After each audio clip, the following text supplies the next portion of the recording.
Hello, ladies and gentlemen. We're back with 3BG. How's it going, gentlemen? Climbing to the limit. Climbing to the limit. Climbing so hard. Pause. No, it gets so rocky and danger everywhere. It's lurking. You can go and get it. Because white people. Yes. Vertical limit. Climbing yes, ladies and up gentlemen. the fucking mountain. Go to see a goat or two or a Sherpa. Follow 3BG on all the socials. And please visit our website. It's constantly being updated all the time because we're consummate professionals. Professional real talk. podcast. Real Professional talk. podcast. And real talk, everybody. Three Black Geeks. 45 years strong. We would like to know this from anybody, from anyone. If we go to Rumble, would y'all watch this? Anyway, that's all. Speaking of which, hold on. Make it even better. Even better. Would you like to see us on Kick? I don't condone what these two are saying. I just want to put that out there. Y'all have fun on Rumble and Hey, Kick, and I'll hold down the fort here on the other socials. Y'all have fun with that. Chris, CJ, let me no, D, I got this. So CJ, where are you gonna go to live stream Yakuza if certain platform decides to ban us because I don't know, they just happen to see in a highly obscured, blurry vision of certain activities. It's called my personal YouTube. There, answer question answered. Let's go. But you're supposed to be promoting the brand, sir. No, I will promote the brand elsewhere, but no, I'm not. No, hell no. I'm partially joking, but partially being serious. Because people are just real quick because of how. And me and Eris had this talk when we did pressing buttons. We had a long, funny discussion about just the nature of online and how stupid people are and all that stuff. I don't trust people to see the joke in us doing that shit. I only trust the people that actually listen to us and know us to know the joke, right? So that cool. But everybody that's like outside looking in that barely know us, they're going to probably see us as like, oh, I knew these motherfuckers were this. And it's like, that's fine. But do you know what? Because when we're sitting with Candace Owens and Turning Point Media, do you gentlemen know where my stance would be on all, just from what you said, CJ, where my stance would be on that? In all honesty, what? Nigga, who the fuck said I got to explain myself to you? Sure, but at the same time, you're right. No, you're right. We don't have to explain, but for me, it's in toes, business, standing on it. Yeah, But anyways, vertical limit. Speaking of business, Martin Campbell, I got a question for you. You did, GoldenEye in the first Zorro movie. Good films. Everybody love it. You would think the next stage is like, all right, what's your next movie? Vertical Limit.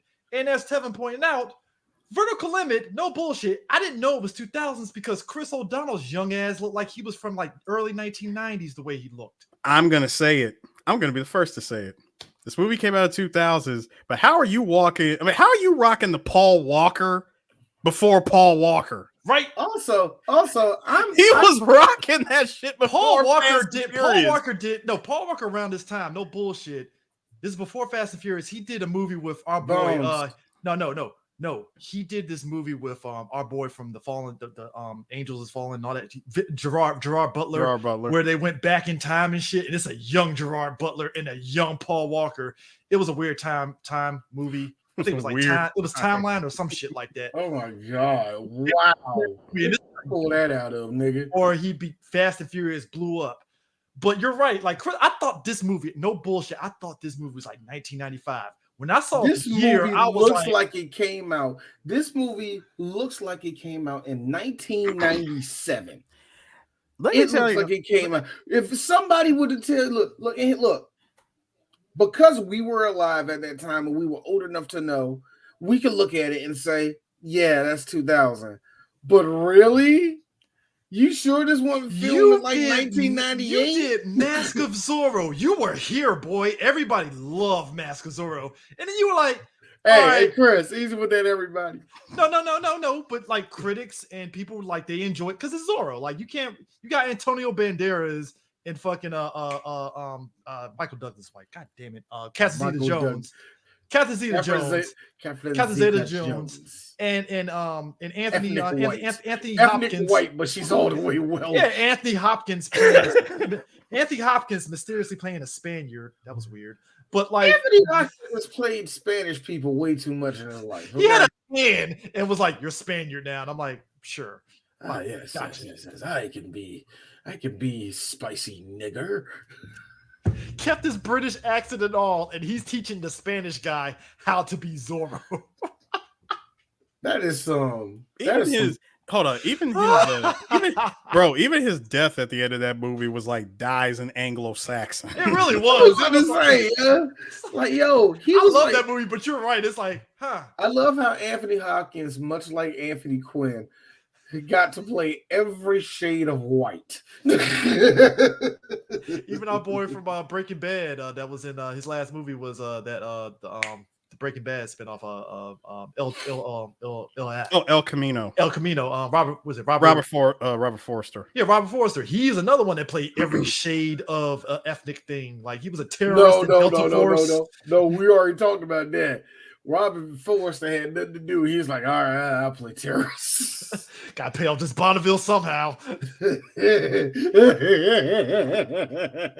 it like, Bonneville? No, 80s, buddy. Come on. Nah, wouldn't you know it? This Yukon just came out. I know, right? It's like this Delta Force money blowing up, buddy. Blowing up. No, but like this movie. Just got a carburetor for the Dodge. This movie, the reason why I thought this movie was like 1995, 96, the opening of this movie, it felt early green screen. You could tell it was fake Arizona that they were climbing. Oh man, they found a good They got B-roll. They got B-roll shots of like the far away shots of them climbing the thing, but that's the most you got, because this isn't like Mission Impossible 2 where Tom Cruise and them were actually on location at the spot where he was climbing. That's no bullshit. No, this was like, this is blue screen this shit in the most obvious blue screen shit ever. I like how it like you know, a lot of like other podcasters, other reviewers, they will bring up other movies that were out during that time and try to compare it. No, I'm not doing that. But actually, I am going to do that. This came out during the same time that Titanic was out. That tells you how different these. That's like comparing fucking Street Fighter to World Heroes. Like, why would you do that? Why would you do that? Oh man, is that bad? No, Titanic was 90s, dog. Yeah, 98. Yeah, still. Same. Yeah, this came out. I get it. It's still popular. Yeah, this is the same. By 2000, yes, we're still running off of its popularity. Why? How? But I'm comparing. I was trying to compare the effects and the green screen. Yeah. They both one's 2 years older. Yes, it was James Cameron, but come the fuck on. You know what I mean? That's what I'm trying to say. Not James Cameron, D. First of all, when you're going up against Stan freaking Winston. Yeah, of course. But here's the thing: what Vertical Limit was going up against. But Chris, I'm sorry. But Eris, that's actually a problem with a movie that is supposed to be as picturesque as this movie is supposed to be. And I get it. Cliffhanger did it better. I know. We get it. We can't actually get y'all on top of a mountain and actually film y'all without one of y'all niggas going frostbite or somebody slipping and rolling all the way down to their death. Yeah, we understand we can't do all that. But even for that, everything looked bad. Like everybody, the way everybody was keyframed in, it just looks so terrible, man. The two climbers that basically fucked it up for that family. So here we go. I'm about to make myself retarded.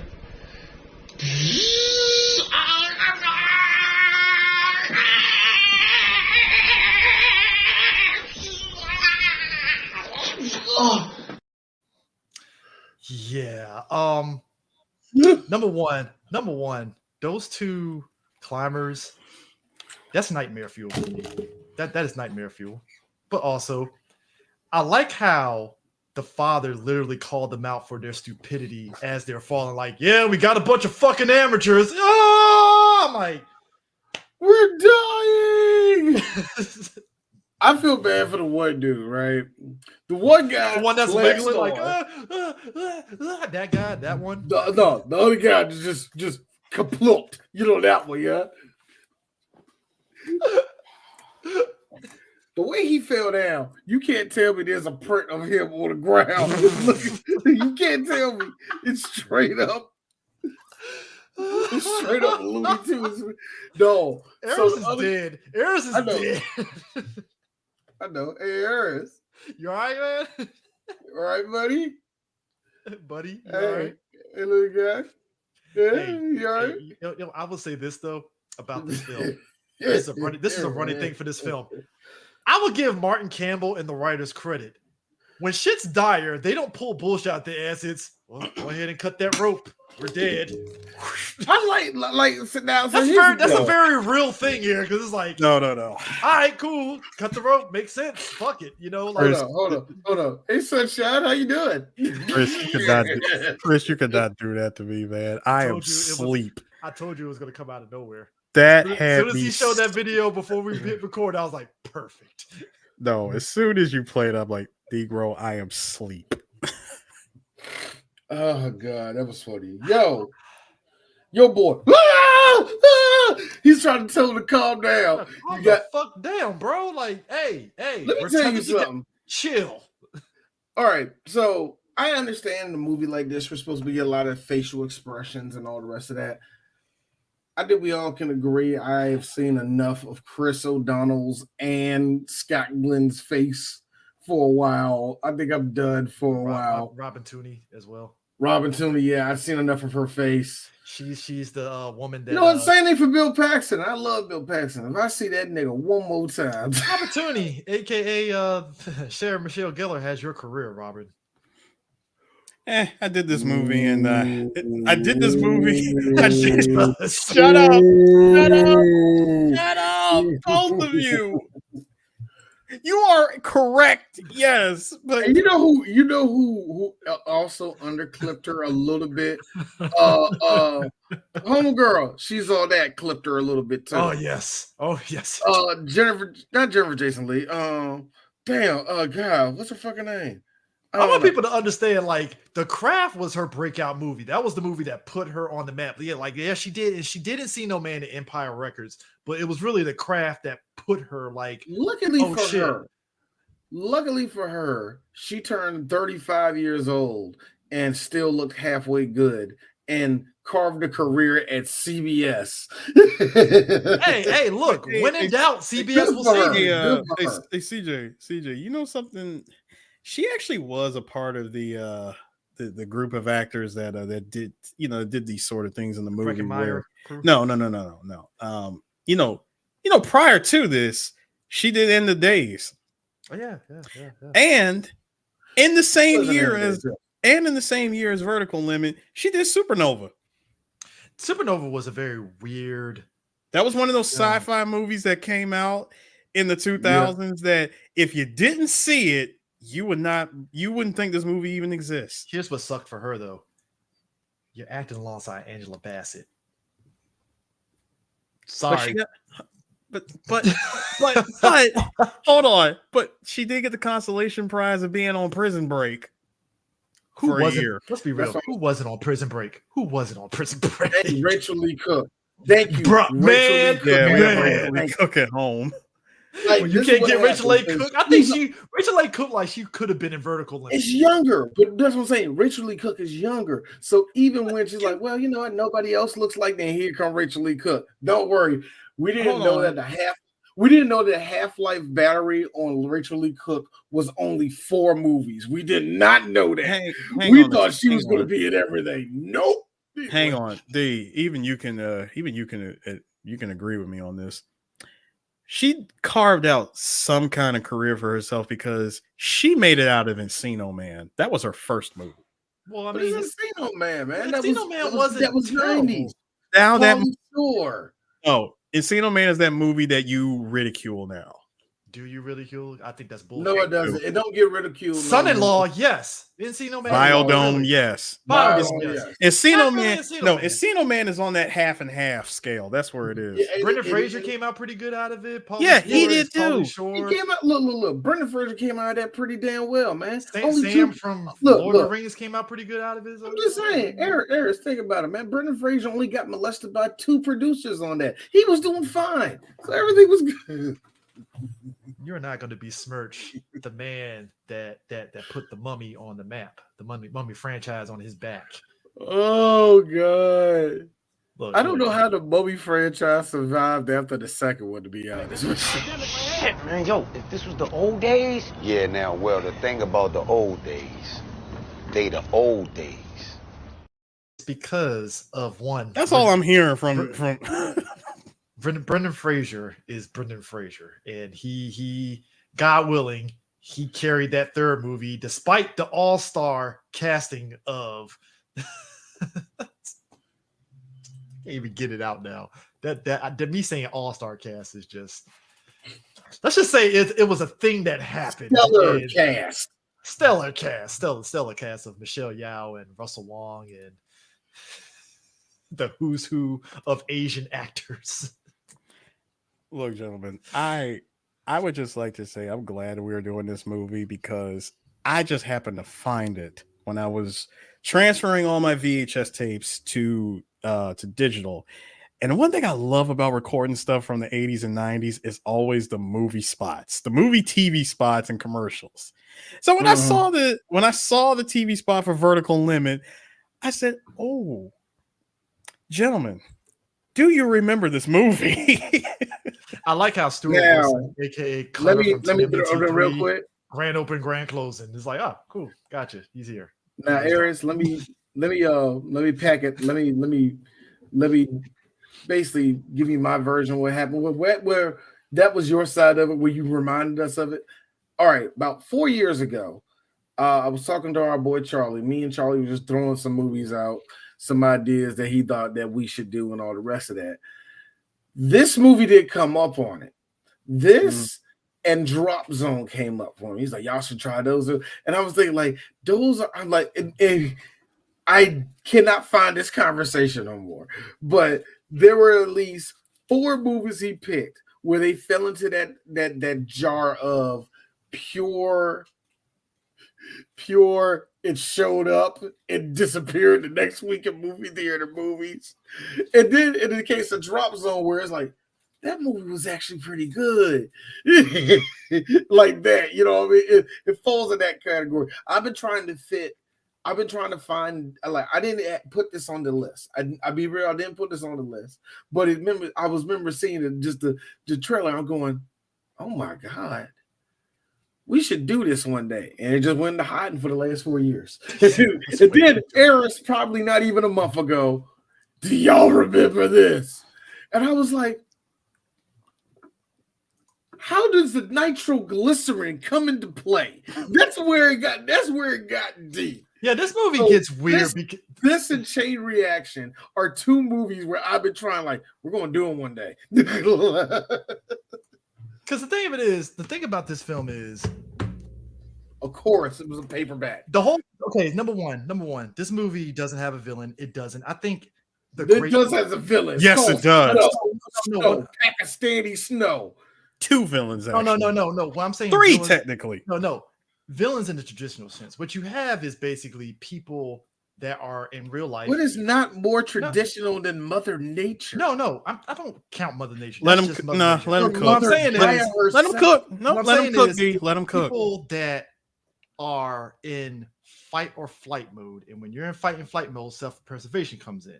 So you could probably say technically Bill Paxton, because there's a side story where basically he's the reason why Scott Glenn's character's wife dies, because he basically left her to die, essentially. No. He didn't leave her. He stole the decks. He stole the decks and everything. And then on top of it, I had to do it. And then on top of that, Braun was going to die. Yeah. And then on top of that, he tries to sit there and leave the other 2, including Chris O'Donnell's sister, underground while he's cutting it. And she's like, "Oh no, the fuck you're not." So it's like, okay, he's not a villain in the traditional sense of like mustache twirling, but it's like, nah, I'm out for my own. Fuck y'all. That's really it. I'm sorry, sir. Bill Paxton gave me Bill Paxton villain face when every time the camera panned to him, whenever a man who was stuck, he was stuck in the corner shivering to death. Every time he did this look. When Bill Paxton eye fucks the camera, kill this motherfucker. No, D, listen. When Bill Paxton eye fucks the camera better than Andrew Lincoln, he's a villain. Yeah. He was the villain. Look, you know he was the villain. No, what I'm saying, it's not. But see, that's the thing. It's not like okay, good example. Well, cliffhanger. Hey, the villains were guys. It's like, oh, our money fell down. We gotta kill these motherfuckers. This was just like, oh, he's just being a regular asshole guy. Cool. That's not a villain to me. That's just him being a fucking dickhead like a regular human being is. You want to know the other? He is a villain. He's an arrogant dickhead. That's it. You know, Chris. Okay, Chris, I got a question then. Was Carrie Elways in Twister a villain? He's just an asshole. I wouldn't call him a villain. Okay. Okay, Chris kind of got me there. Because to me, in this movie, remember how Bill Paxton described him? I can say the same thing about Bill Paxton in this movie. He's in it for the money. He ain't in it for the actual climbing. Sirs. He just wants the fame. No, sirs. First of all, when you have the first 25 minutes of this 2-hour-long movie, this movie was telling you, let me finish. When you got the first 25 minutes of this 2-hour-long movie telling you, hey, weather is actually looking kind of shitty. Within the next 30 minutes, there's no way you guys are going to be able to get up that mountain, do what you need to do, and come back down before the weather turns to shit. I really think you should cancel this, or at least postpone it to another day. What does Bill Paxton do? Classic. Hi, I'm year 2000 movie villain line by doing this. He does 2000 movie villain line by saying the following. Well, that's really the way you feel about it. You can always go ahead and climb back down and just wonder. Hold up, and just wonder, what if? He was like, God damn it. Son of a bitch. He's like, we gotta go down. Like, okay, you can go down. You can go down, but this man used know the truth. This man You're not the expert climber. But when I get to the other side, I'm like, you are literally looking at God and saying, you ain't going to stop me. That's what he did. You're looking at you're looking up. It's the full mustache beard combo that's like, yeah, he's an arrogant asshole. Hold up with the cap. Now, if this was today, that cap would have a full ass Blue Lives Matter flag on. No, Chris, Eris, to protect it, it'll just be the gray and black United States flag. So those are the white guys that have no identity to me. Just the gray and black. The gray and black one with nothing up there, they have no identity as no. D, hold up. because it's today, we got to do it like this. It's gray and black. You can rip the strip off of it that hides the blue. I hate you. He got Blue Lives Matter. Hold on. I know for a fact that there is like there's a company out there that sells that shit. They either sell it or somebody's stitching that shit together right now. Are you a voter? Are you a voter of the Republican Party, but you live in a blue state? Hi, my name is Gerald. Were you one of the survivors who invaded on January 6th? Do you think AOC is kind of hot, but she can go back to Mexico or wherever the hell she's from? I hate y'all guys so much for that. What you need to do, look, we have all the little trinkets and hats and everything else. Everything else to be a bigot, but have no one know what you are.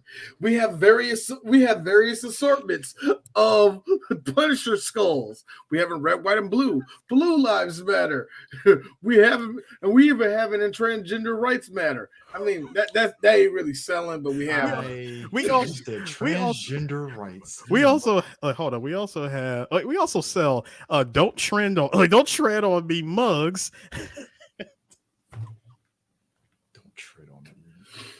Don't tread on.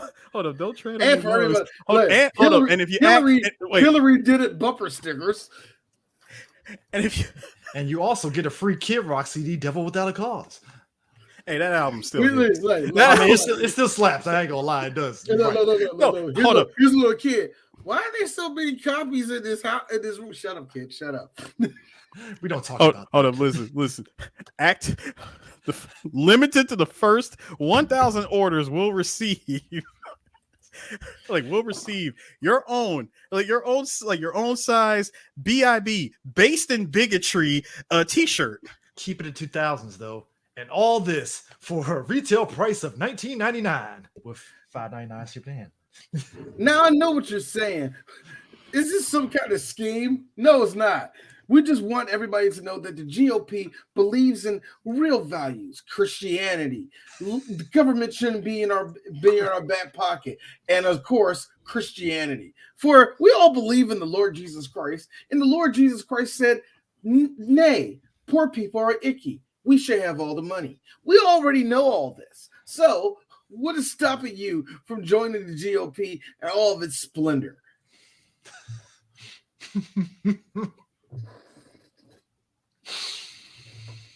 Yeah.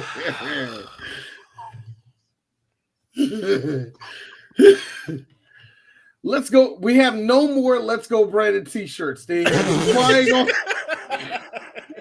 I knew he was going to go to that. They're flying off the shelves. We can't stop them. No, we do not sell the Trump Bible. For reasons, I have to be honest with you, I don't feel comfortable selling it. But we do have MAGA hats, we do have MAGA shirts, and don't forget, everybody, we have the best of MAGA mugs. So MAGA do's, MAGA don'ts. Follow our Twitter and Instagram to get your to reserve your copy of McConnell Marauders t-shirts. And don't forget, we have magnets that says Trump 2024, and we have a lot of Hitler memorabilia. But you don't have to tell us. You gotta warn us before you come in, because yes, we have to write down who walks in when they want to look at the memorabilia. So come to our YouTube page and also follow us on Instagram. One last thing. We are accepting donations. You can go to our Indiegogo as well as our GoFundMe. We're trying to get enough funds so we can get Kyle Rittenhouse to take the ASVAB exam one more time. Yes, that is a real thing. Look it up. Everybody remember, the GOP loves you, and the GOP knows what's best for you, your wife, your daughter's body, and let's not forget about all those little kids that want to become tranny for some reason. We're trying to protect them. Speaking of GOP, this is what the GOP want to do. Speaking of GOP, a lot of GOP folks trying to climb these mountains, according to the Pakistanis, because they were really on some. These white people are fucking stupid. I gotta deal with these motherfuckers. Okay, because here's the problem. Do you know? And I understand that because it's a real thing. It is a real. Do you know on Mount Everest they have basically a river of shit that drains all the way from the top to the bottom of it, which they have called a nature time bomb, meaning that we don't know what's going to happen when all of this starts mixing in with everything on the bottom of the mountain. So it's a ticking time bomb of something bad going to happen. The same dead surfers, dead people on the mountain, just all this human garbage, Eris. Listen. The Pakistanis hate them niggas. Listen, gentlemen. The same thing that I said about Twister, I'm saying it again about this movie. This movie was pure porcelain. There wasn't one Not a black person here. No shade. No shade. There was no wide-nosed people in this movie. And trust me, I looked. That whole Texas barbecue that they was having on the mountain, not a single Negro in sight. I thought I saw one. I thought it was a black chick. Nah, that was okay. No. D, what you saw was a small tree that was wafting in the wind. Yeah, it was literally a lot of lot of Polynesians that killing our man that played Django Fett. Yeah. Django Fett. He's in this movie with a full beard mustache combo. I didn't notice him until I saw that. You know that nigga only got $100 for this movie. He has a come up though of a career. I gotta admit, I ain't gonna lie. And I'm still, and it makes like going back and watching this movie, it makes me think about everybody, every POC that's out there that says we need to be seen, we need to be heard, representation, and all that. I didn't need to identify, nor do I need to be represented in a movie like Vertical Limit. No, but we said this. We said that all the way. Number one, we ain't surviving this shit. No, Number two, we don't do good in the cold. That's what made this movie good, because think about it. The only person of minority descent that was on that crew was he's been in a lot of movies. He's like mixed. I think he's like. I know the guy that was flying the chopper. No. The guy that blew up with his boy in that fucking. Yeah. I think he's Chilean or something. I forgot what ethnicity he is, but like he's the only one. They were all Pakistani. Yeah. So like the thing of it is, everybody else knew good enough. Like, I ain't doing this shit. Y'all crazy crackers can do this shit. Like that's the vibe of the movie. It was like, nah, y'all got this. We're good. Like we brought this up when we did Twister. We were saying the same thing. Eric's like, there was no black people in this. And like, we're fine with not being in this. And that's not totally saying. Fine with it. And here's the funny thing: that was in the middle of Oklahoma. This is coming from where my people that's where my people resonated from. Man, that's the homeland for me. Guess what? There wasn't one nigga in Oklahoma that day, and I said, fine, good, because Negroes don't need to be in this story. We are not a part of this story. And the same goes for this right here. It's always the same. Like, it kills me. We don't have to be seen. We don't have to be seen everywhere. But God damn it, if you went in the middle of Harlem, why are you brown facing all these white people? Like, that's what I'm trying to say. Like, that's the only thing we try and go at, man. Don't get Angelina Jolie to play an Afro Latino. Like, there are things you can do to get around it. Gentlemen, there is a reason why that I did not need to be represented in this movie. Allow me to show all of you that are watching Exhibit A. If you black, you chilling on a mountain, and you decide to have a good laugh with your Pakistani brethren, you do not want to go out like this.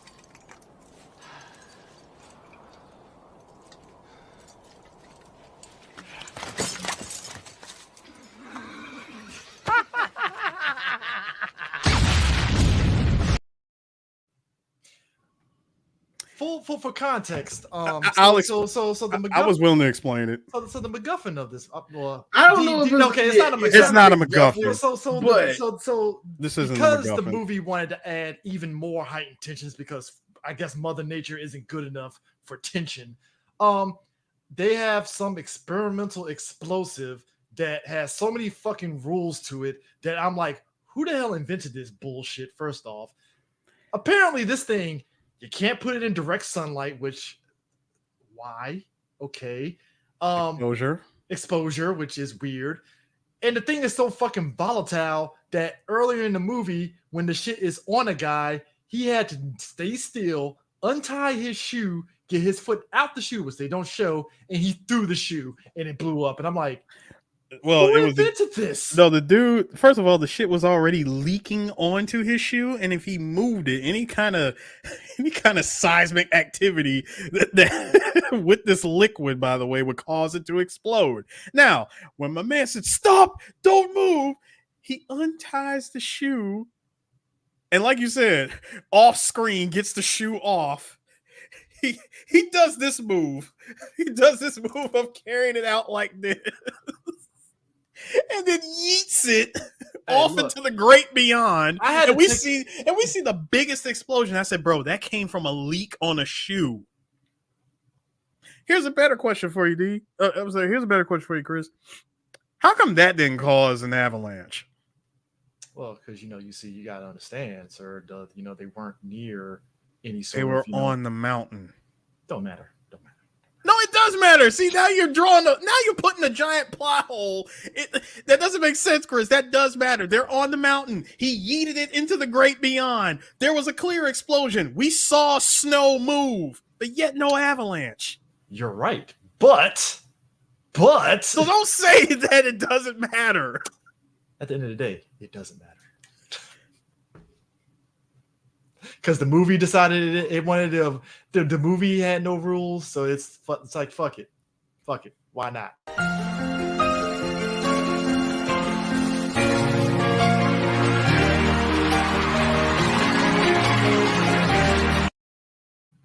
I'm sorry, that was for me.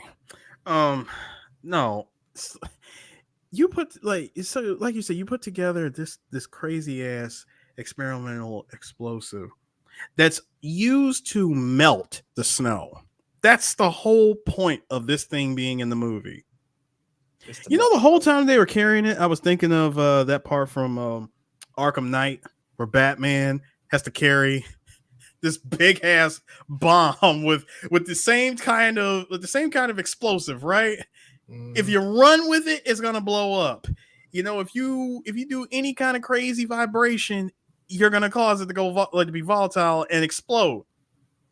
But yet these people can put this shit in some North Face backpacks and carry it like it's like they can carry this shit up a snowy ass mountain, bumping into shit and everything. That doesn't do anything. Dude, it's and the thing of it is, so basically what ends up happening, so you got that whole opening scene, which I gotta be real, when my man Cutter from TMNT Theory hit the fucking ground. That was hilarious. Because I hate the fact that movies at that time did that shit where it's like, is he gonna cut his dad? And all of a sudden they cut to you just see him, like you see Chris O'Donnell struggling to cut, and then when he finally cuts it, you just see. I love the silence before the silence, wide shot, fall. Plummet. Here's what gets on my nerves. The sister. I understand she's dealing with trauma. Your dad died. Cool. You blame your brother for that? Like, it's either A, he cuts it, or B, all three of y'all are going to be on the ground. Take your pick. Listen, as someone who's participated in indoor rock climbing is already a risky proposition. No, it has mats and shit down. No. See, that's the thing. I am more than happy to fall on that because shit's soft, it's padded. You're okay. It's hurting a little bit, depending on how high. This isn't. No.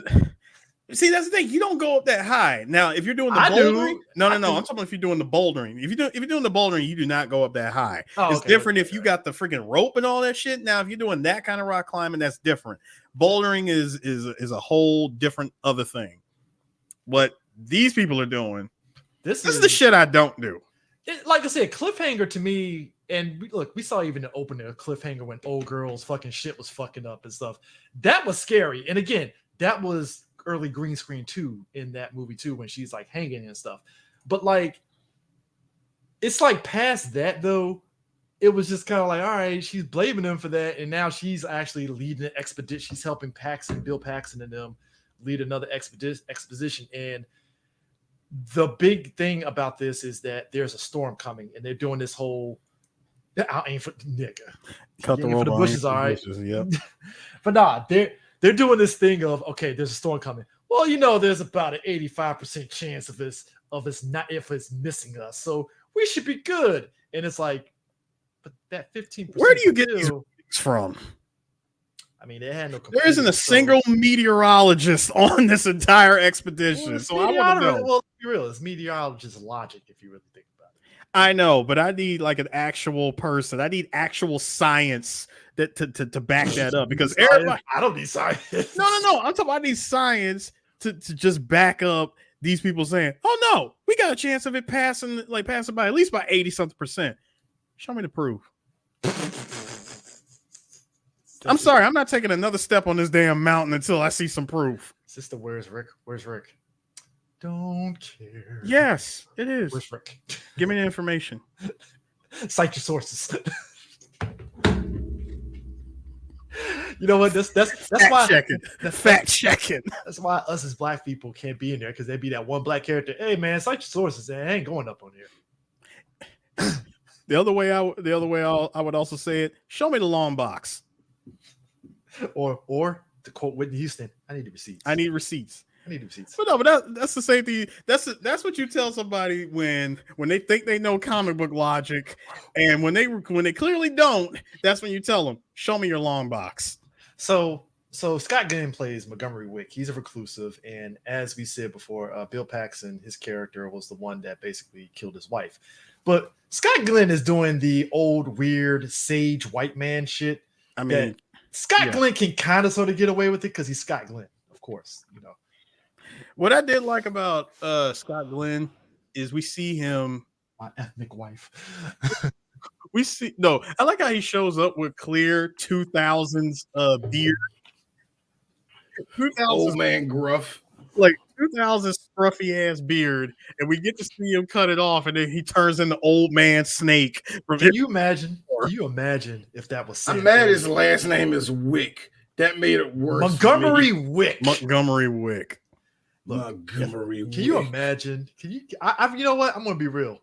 He was Snow Sam Elliott. He was. He was. Yeah, he was Snow Sam Elliott. But I would like to say, throughout the time when you think people got away from him, this man shows up again, like Snake. In fact, when you see him pulling on, like when you saw him pulling on the rope to pull up a freaking Annie, like out of that crater.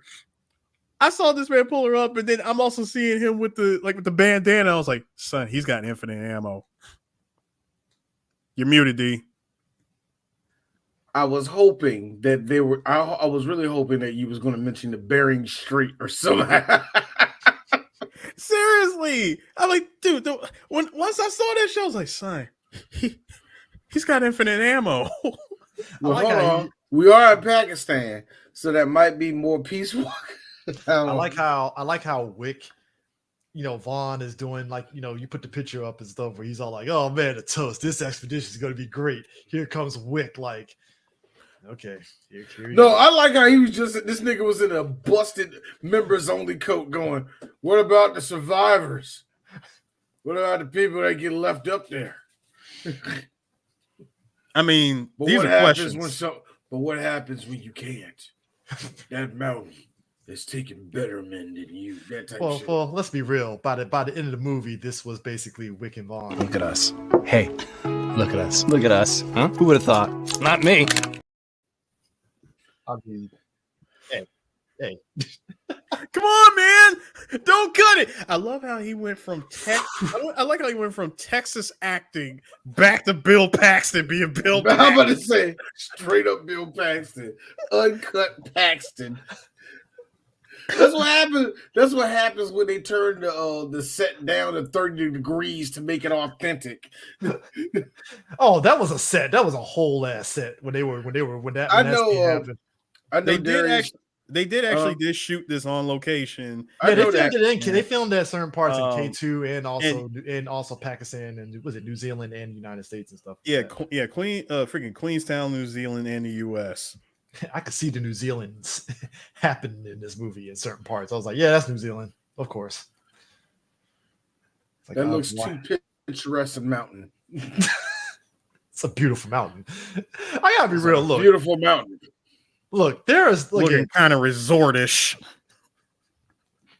Look, this movie gave me probably way more nightmare fuel than anything. Because again, I don't hate heights, but I hate heights, and just like you will never catch me like doing any of this shit. I'm like, y'all have fun again, nigga. Nigga. This shit right here. That right there. I gotta tell you guys, it's good to be Caucasian, isn't it? It's just great. I mean, the sunshine, the fact that Bill Clinton is still in office. It's just great right now. Being Caucasian. Bill was on his way out. Well, hold on. This was actually 2 months after the debacle that was the 2000s election. So hey, W was in office, buddy. Oh man, yeah. Way to ring it in, vertical limit. That ground that represents the W presidency. Here's the thing. Loud thud ensues. Sets the tone for 9/11 coming up. So that one dude, that was heard a lot that day. Hey, Chris, you see that person below me right here? See that person below me right here? Yeah, that. Yeah. What I liked was a lot of that on 9/11 too. What I liked was in that shot that you put up, the other two that literally fell off of this movie because we saw no bodies, we heard no splats. The dad said it best. They're amateurs. We don't care about amateurs. All right, we don't. Now kids, calm down. Now kids, calm down. Those guys were obviously no-name people. They can die. It's okay.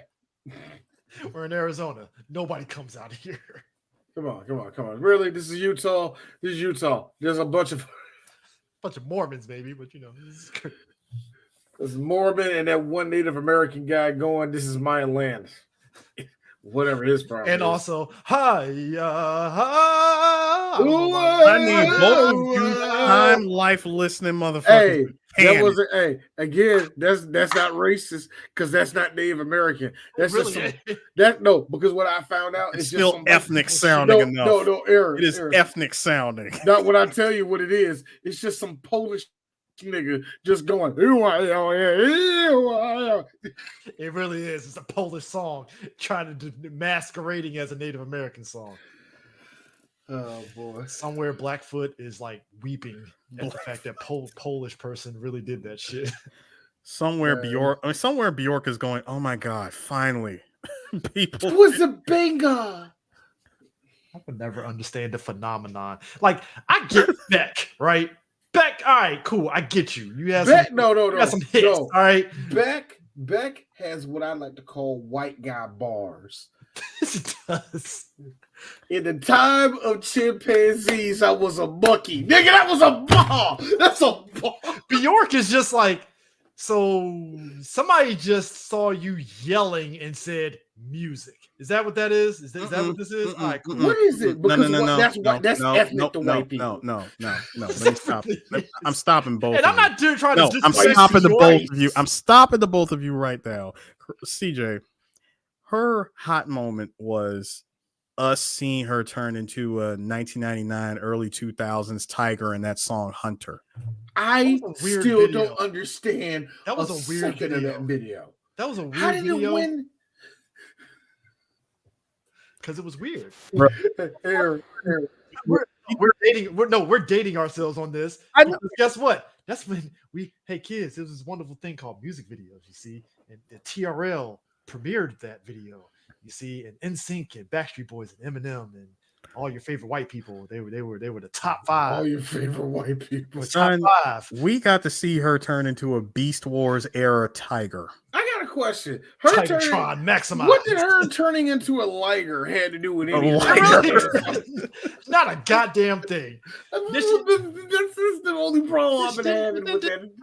She made news wearing that goose dress at the fucking Grammys, and I'm like, all right, cool. Because she is ethnic to white people. Like white people, she's from Iceland. Iceland, the weird Sweden. That's what that is. What I have learned, everybody says that about Iceland. But hold on, though. Iceland is beautiful. How about the people? They are weird.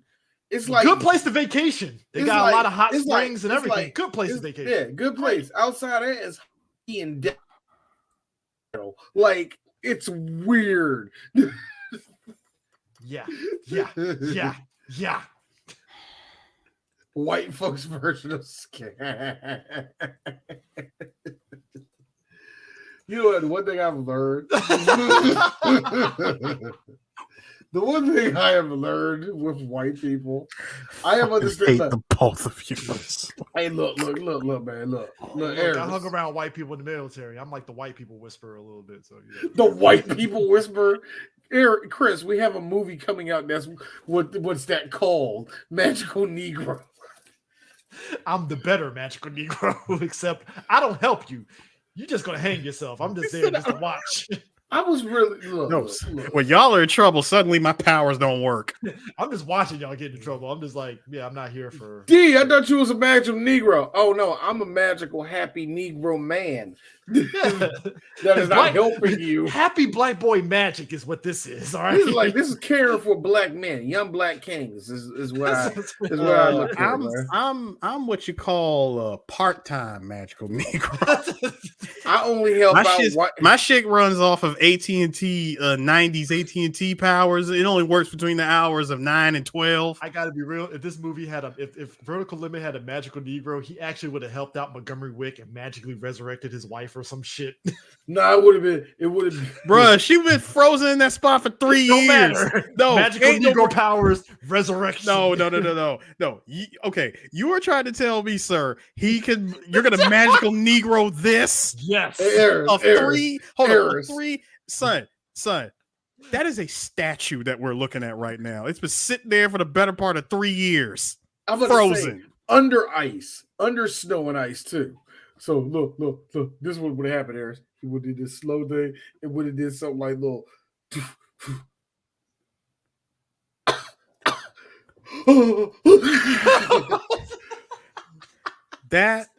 Rollo, what did you do? If that happened, that would have tanked Rollo. If that happened, that would have tanked the movie. I don't know, man. That's a lot of black folks that be like, "Yo, this Negro resurrected." Nah.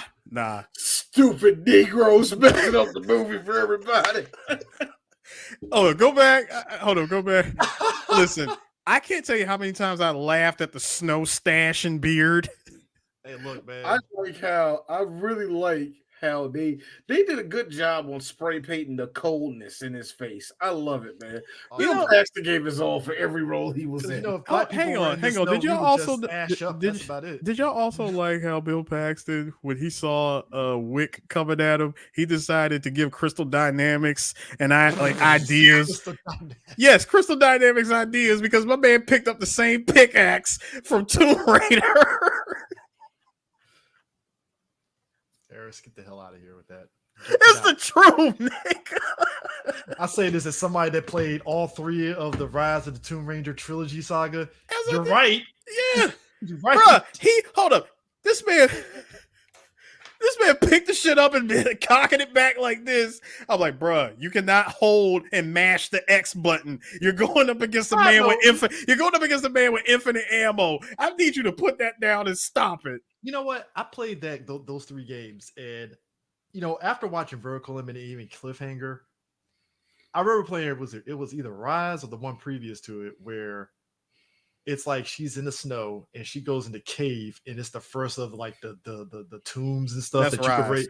Yeah, Rise. It's like the first of the treasure tombs, and I remember sitting back like, so we just had a whole ass tomb in this fucking mountain that Laura found right at the time, right? Yeah. And then watching this movie and a couple others, I had to be like, okay, maybe I was tripping back then, thinking that it was stupid.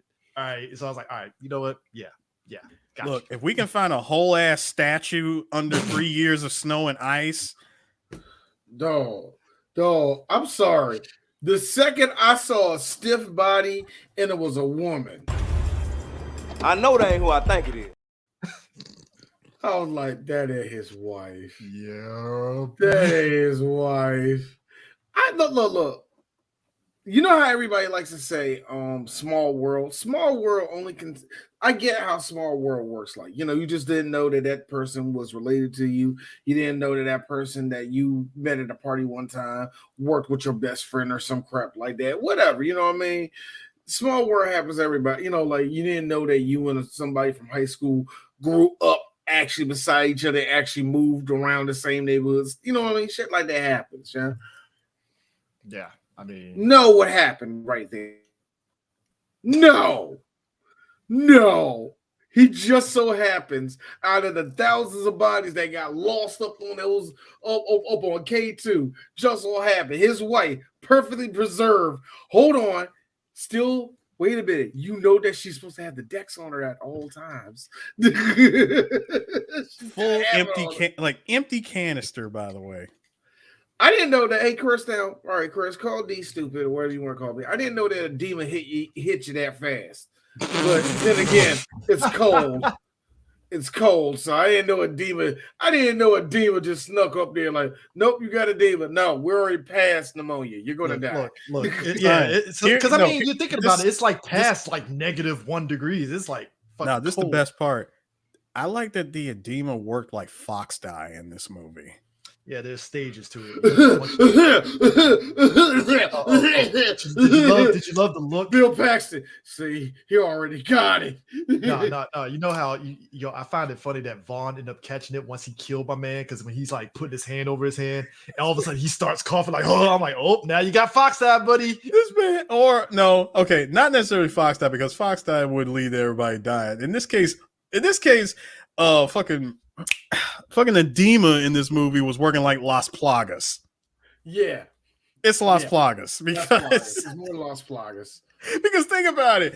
Like, really think about it. Like, Bill Paxton rolls up. Who are we kidding this COVID? No, Bill Paxton rolls up on dude, right? He's like, Are you gonna kill me now? Yes.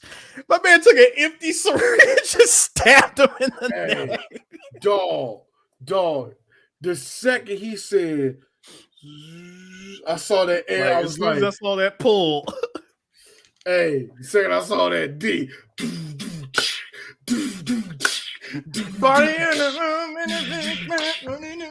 Let's go. Or in Bill Paxton's case, he took one look at him instead of saying responded with yes. He should have just said, "Hey, game over, man." Game over. No. You don't do the full game over. You just say, "Game over, man." I mean, he was pretty much doing it throughout the whole fucking damn movie. You're past the limit. I think that's what Wick was saying about the movie. It's like you're on the top of K2. You're at the vertical limit. Me over there. He said it. I was the same way. I was like, worked in the title. Hey, let me tell you something. I love how this movie does avalanches, because look, that's another fear. That I've seen videos of avalanches. That shit is like fucking like crazy. Do you know what I hate about avalanches? Because of Looney Tunes, I thought avalanches were the most funnest thing in the world. And by the time I turned like 10 years old and actually saw the magnitude of what snow can do, I have been terrified of avalanches. Hey, real talk. You remember that viral video that went of that husband that left his wife and kids when that avalanche was coming down towards the fucking cabin? I laughed my ass off because, again, human nature of self-preservation kicks in, but it's like, bro, that's your 2 kids and wife, and you just said, fuck y'all, I'm out of here. I'm like, dog. My man said, hey, I'm about to press that reset button and start all over again. This is how I win. Son, let me bring to y'all's attention. Let me bring to y'all's attention Exhibit B. All right. Okay. On this clear set here, by the way, this is clearly a set, because I love how like freaking Kyrell was sliding down this mountain and was able to hang on. Conveniently, he hangs on right here on the edge just to bring in more tension for this movie, right? Yeah. So when what's her name? God, what's her name in this movie? Fitz. I'm sorry, what? Yeah, Fitz. Wait, what was it? I said tits. This is Annie. No, Annie's the sister. Monique. Monique, thank you. Monique. Monique. Yeah. Yes, Monique. Apparently her and Peter had a thing. So when Monique tries to itch her way over, I love that she took one step and that caused like a good chunk of all this to come crashing, right? Oh my god! And so she's like, wait, I got an idea. She pulls out the rope, like goes for the Hail Mary toss, and she's able to grab him. She had the luck of the Irish on that shit. That was luck of the Irish. That's what I call script. Now, luck of script. So this whole side, a buff on script. Like this whole cliffside, like comes apart, and she's able to hold on to, like to the freaking mountain, right? And she's like, "Look, do you see that ridge over there? I'm gonna swing you." She swings him over, and my man actually does manage to land and grab it. Here's the problem. Experimental explosive falls. I'm like, son, that's done. We're about to see an explosion that we ain't never seen before. Explosion goes off, and I'm thinking, oh man, this is insane. They both about to die. He of course gets to the top, and this is classic movie movie shit of, I knew you would call my name, son of a bitch. My man, now. Don't even turn around. In comes the damn avalanche. Now here's the real villain of the movie. The real villain of the movie, the avalanche, shows up. No, bro, the way this dude gets taken out is priceless. It's the pause for me where he stares and is like, well, I guess I'm fucked. I'm like, son, you could have just leaped down and grabbed the rope. Look, it's either I leap down and hope that I survive, or B. No. I'm talking about you go for the rope. Just go for the rope and slide down and hold on for dear life. Because how did she make it? You're right. Yeah.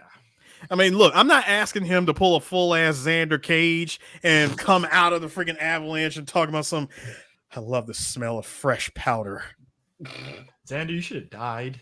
He should have. This man snowboarded. This man thinking he's Sonic Adventure snowboarding and trying to out snowboard a damn avalanche. It don't work like that. Just like my favorite part from Return of Xander Cage, where he sat there and D laughed at me in the theater on this one when him and Donnie Yen were fucking surfing on the fucking bikes and shit. I was like, should have drowned on that. Should have drowned on that. D should have got kicked out the movie theater when I went.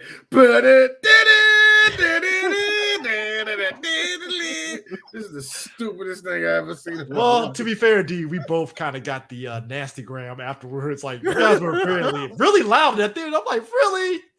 D. Let me tell you something. Basically, because it's like, love is that the both of us went to see Ma, and all of us got a good joke. Single nasty gram. So in Return of Xander Cage, this white dude dared to fucking shush me. I'm like, nigga, look at the movie. You gonna shush me on this shit? Really? Really? Turn your ass around. Me and Chris, turn your ass around. Shut the fuck up. Xander Cage. You got like this is like Oppenheimer or something. I love it because that was actually, hey Chris, that was actually a great introduction for Three Black Geeks amongst the other black critics. Like, yeah, we them niggas.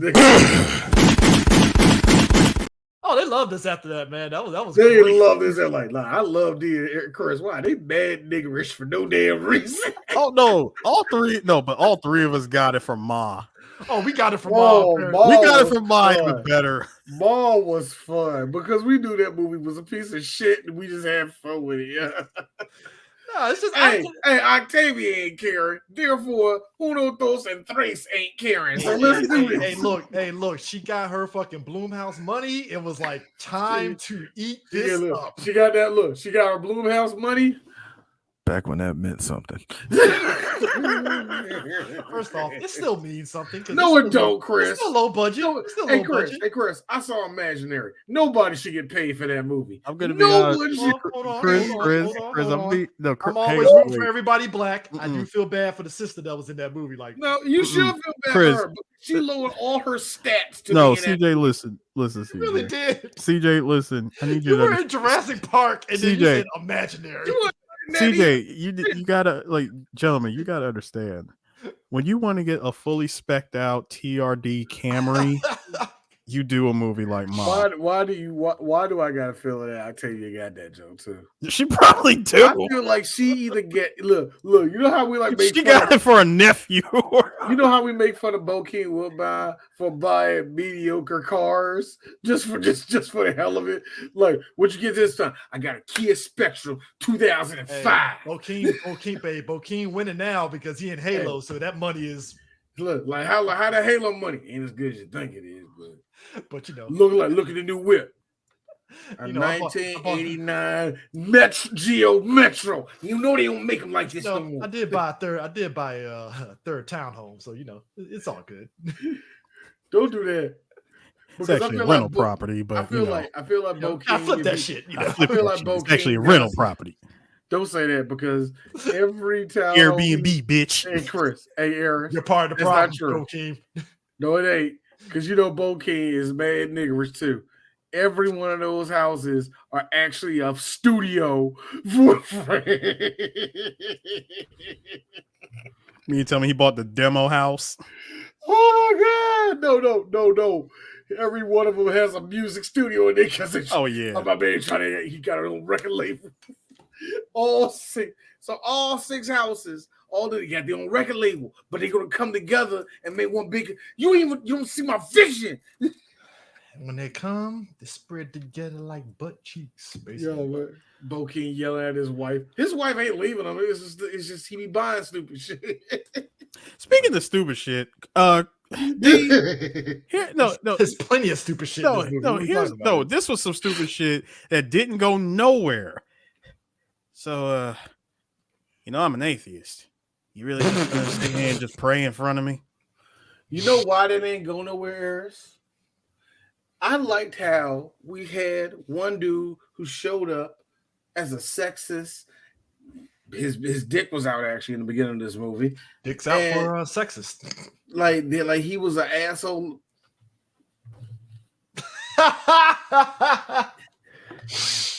Bravo. Continue. Bravo.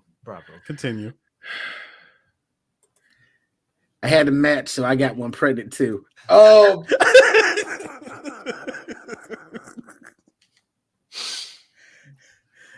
Ladies and gentlemen, 3 Black Geeks, click, subscribe to everything that we're doing.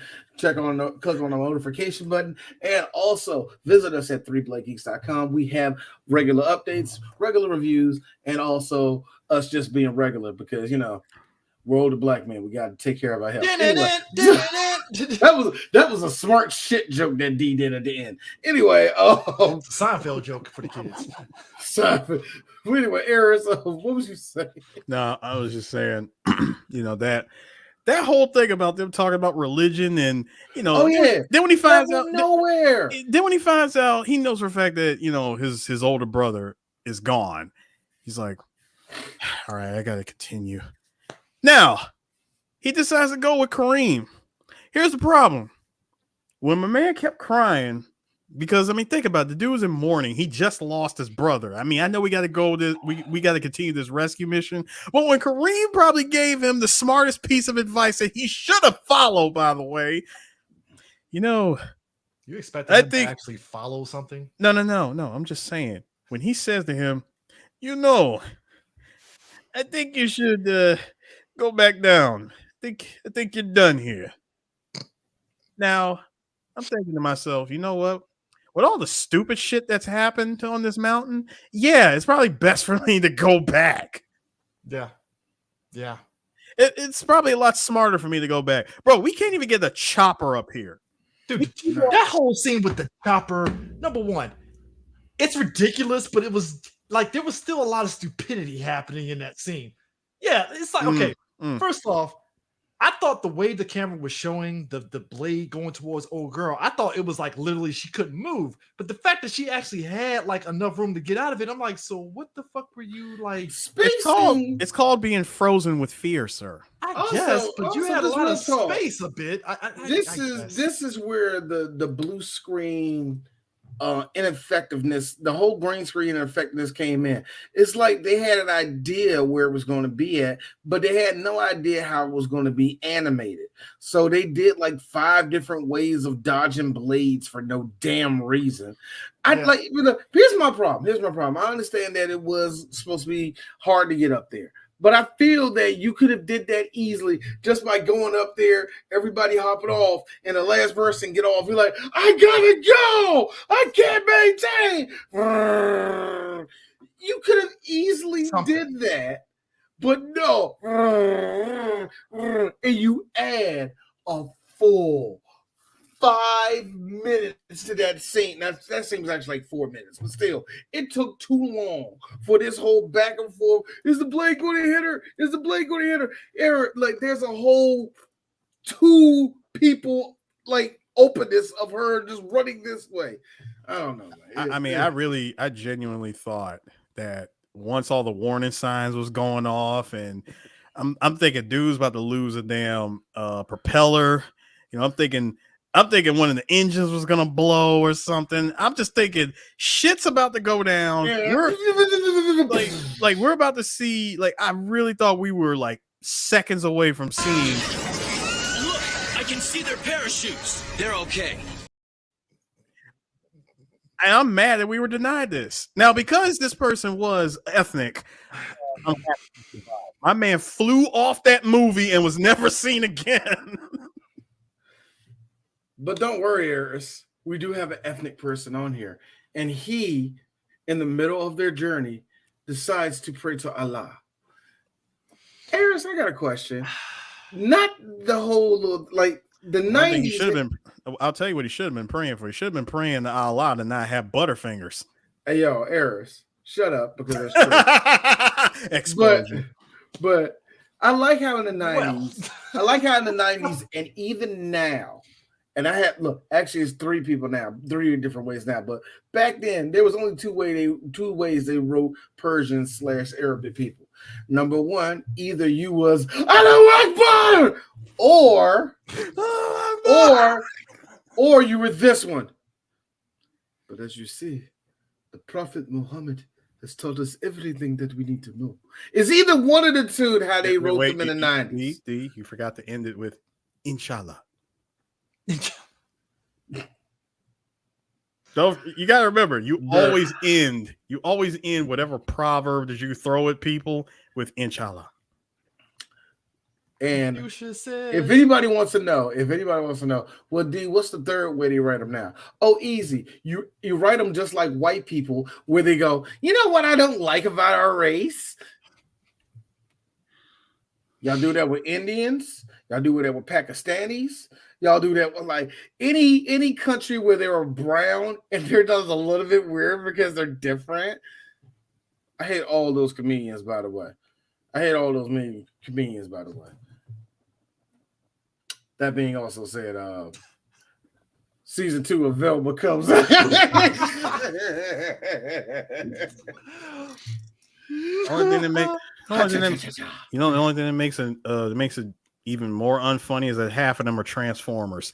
Anyway, sir, Decepticons, they can't afford it to be. Nigga, I don't care. Autobot, Decepticon, Maximo, Predacon. I don't give a shit. Unfunny is still unfunny. Hey, Aaron. When you said Predacon, here's B. Are those yes, D pedos.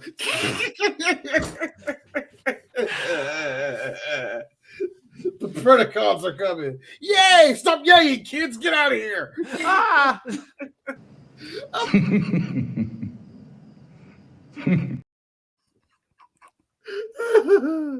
Everybody one of those guys are my uncle. Shut the fuck up. Keep running, kid. Anyway.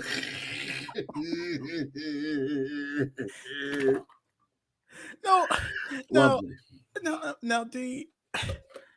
You know, we have experimental explosives that's meant to melt the ice and snow, right? We got Dex, the drug that you take to fight off the edema and everything else. Yeah.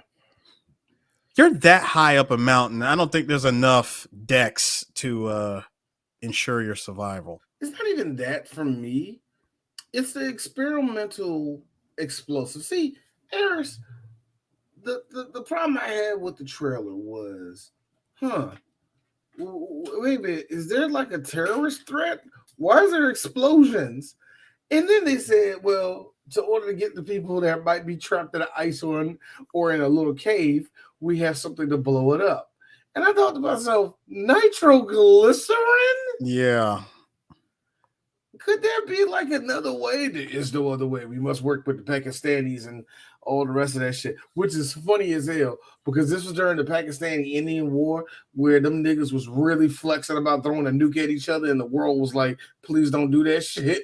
That nitroglycerin is the most volatile shit I have ever seen. Why? I mean, highly concentrated and highly volatile. I want people to say when I saw that shit leaking, no, what I liked was your boy was like, it is a good day being a general for the Pakistani army. My man had a coffee.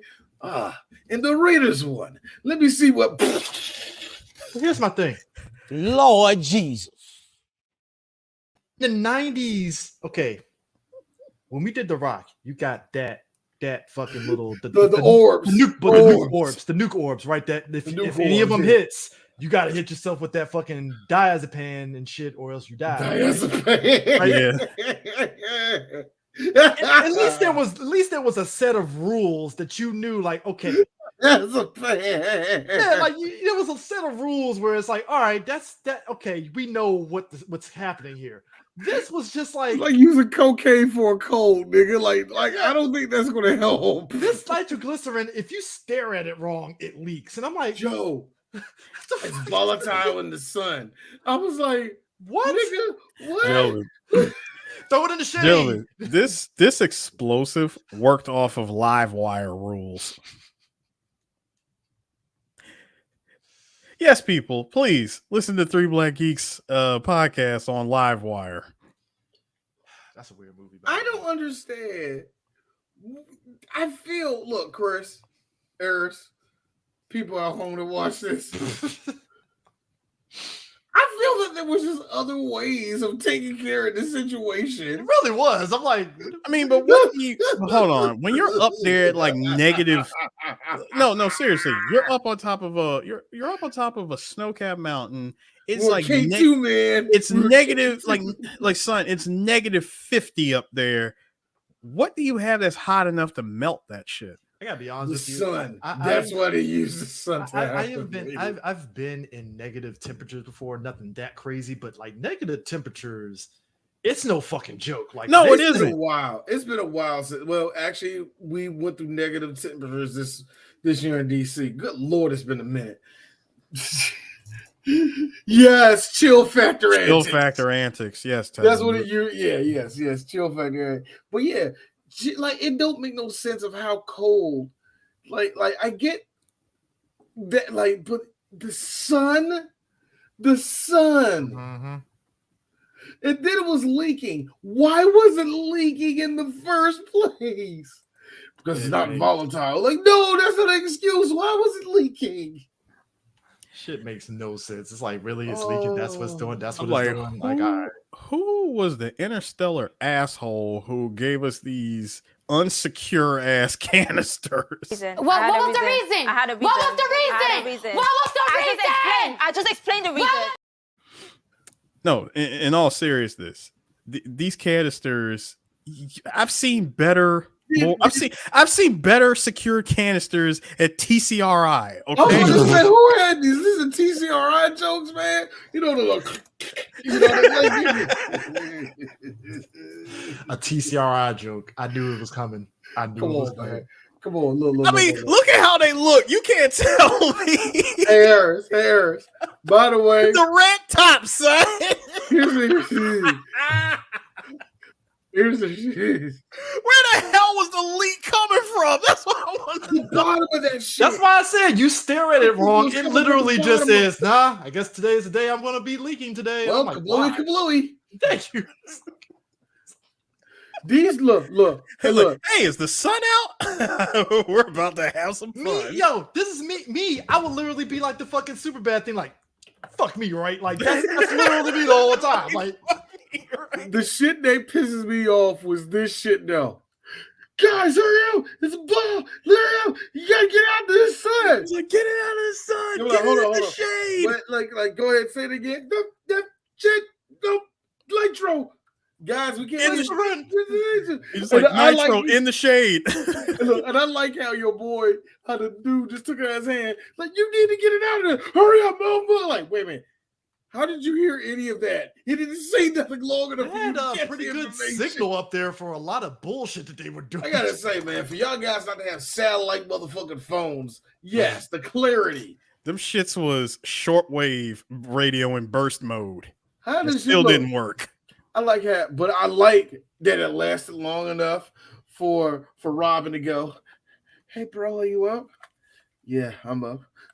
"Remember that time we were kids, and like earlier in the movie, she was. I'm sorry that Dad killed himself. He did actually the right thing in that situation. And actually say this. Don't say that. I'm gonna say it right now. I'm gonna have a better career than you. What are you talking about? Let's just be honest. After this, you're gonna do like 5 more movies and nobody's gonna give a shit. And next thing you know, you're gonna be on NCIS with LL Cool J. I actually like LL rapper. Cool J.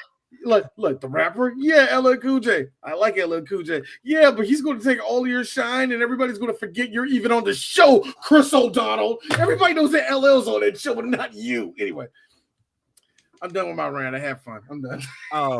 Now, hold on. Y'all want to see some realistic shit? When she tells... realistic shit. No, realistic shit in a... No. Hear me out.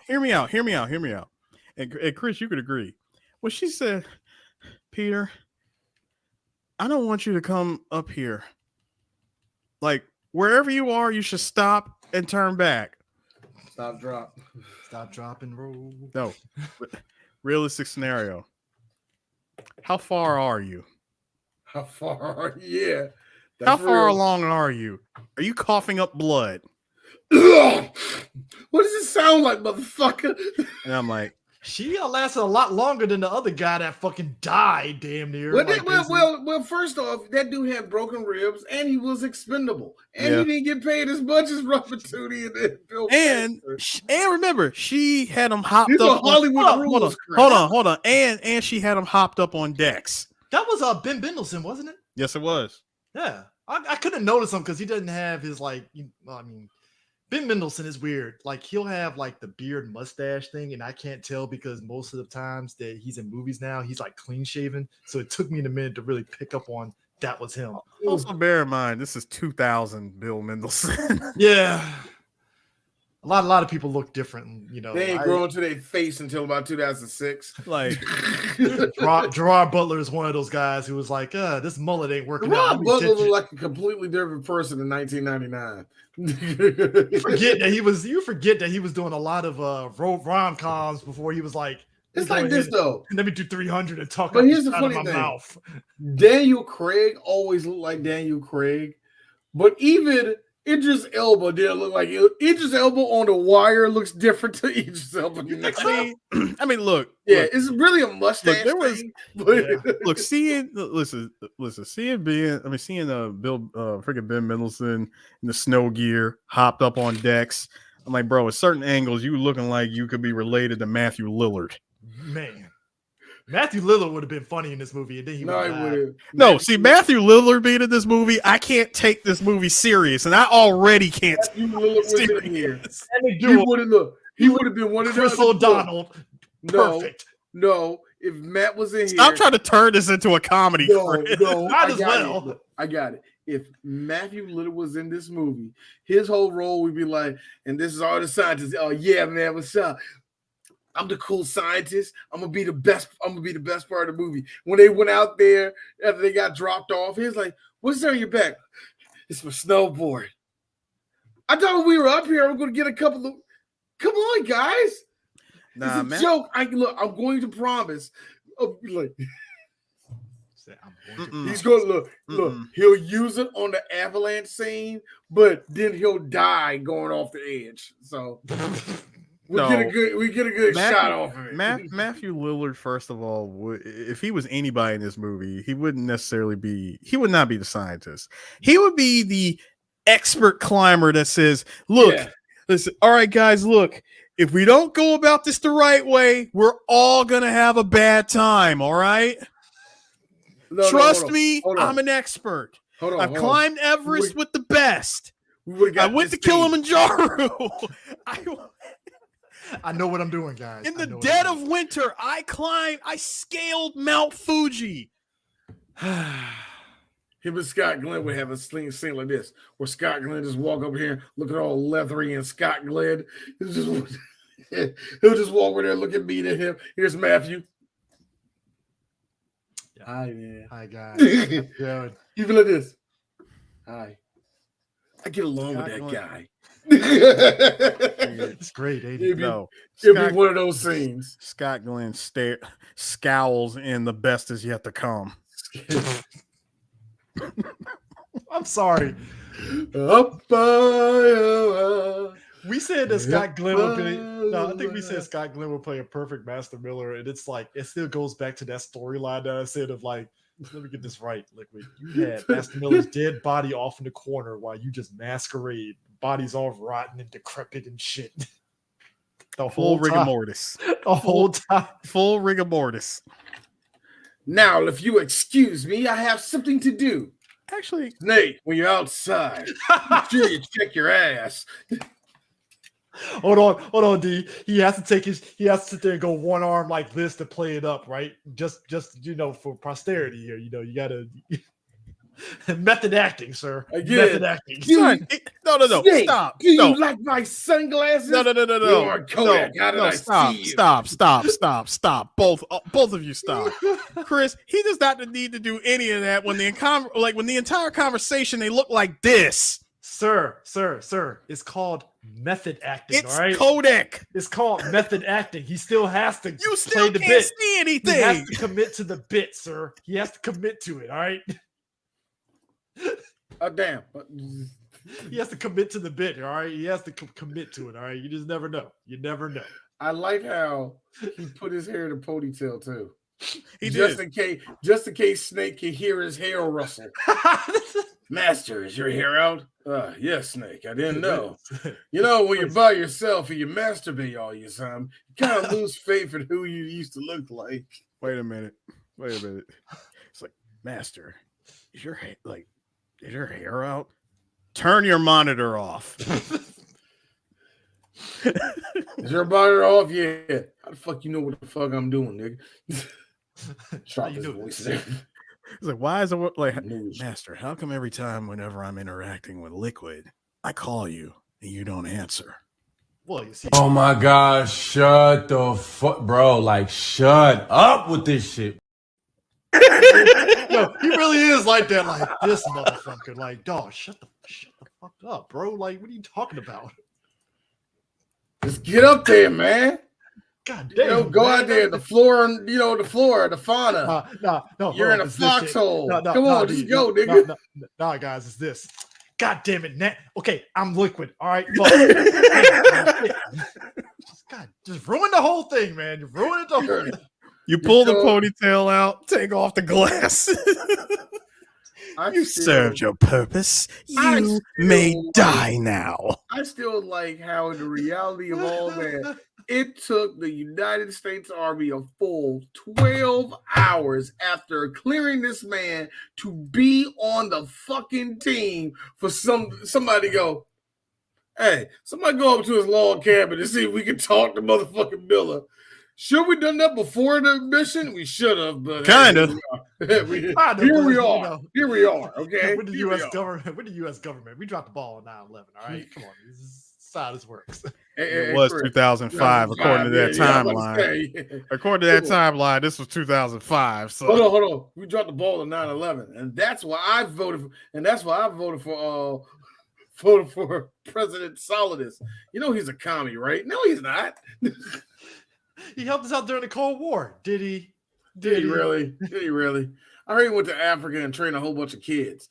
But look, that's just a rumor. What about, like, did him and G. Gordon Liddy kill a whole bunch of Vietnamese kids? Oh yeah, that actually happened. It's a possibility did that happen. No.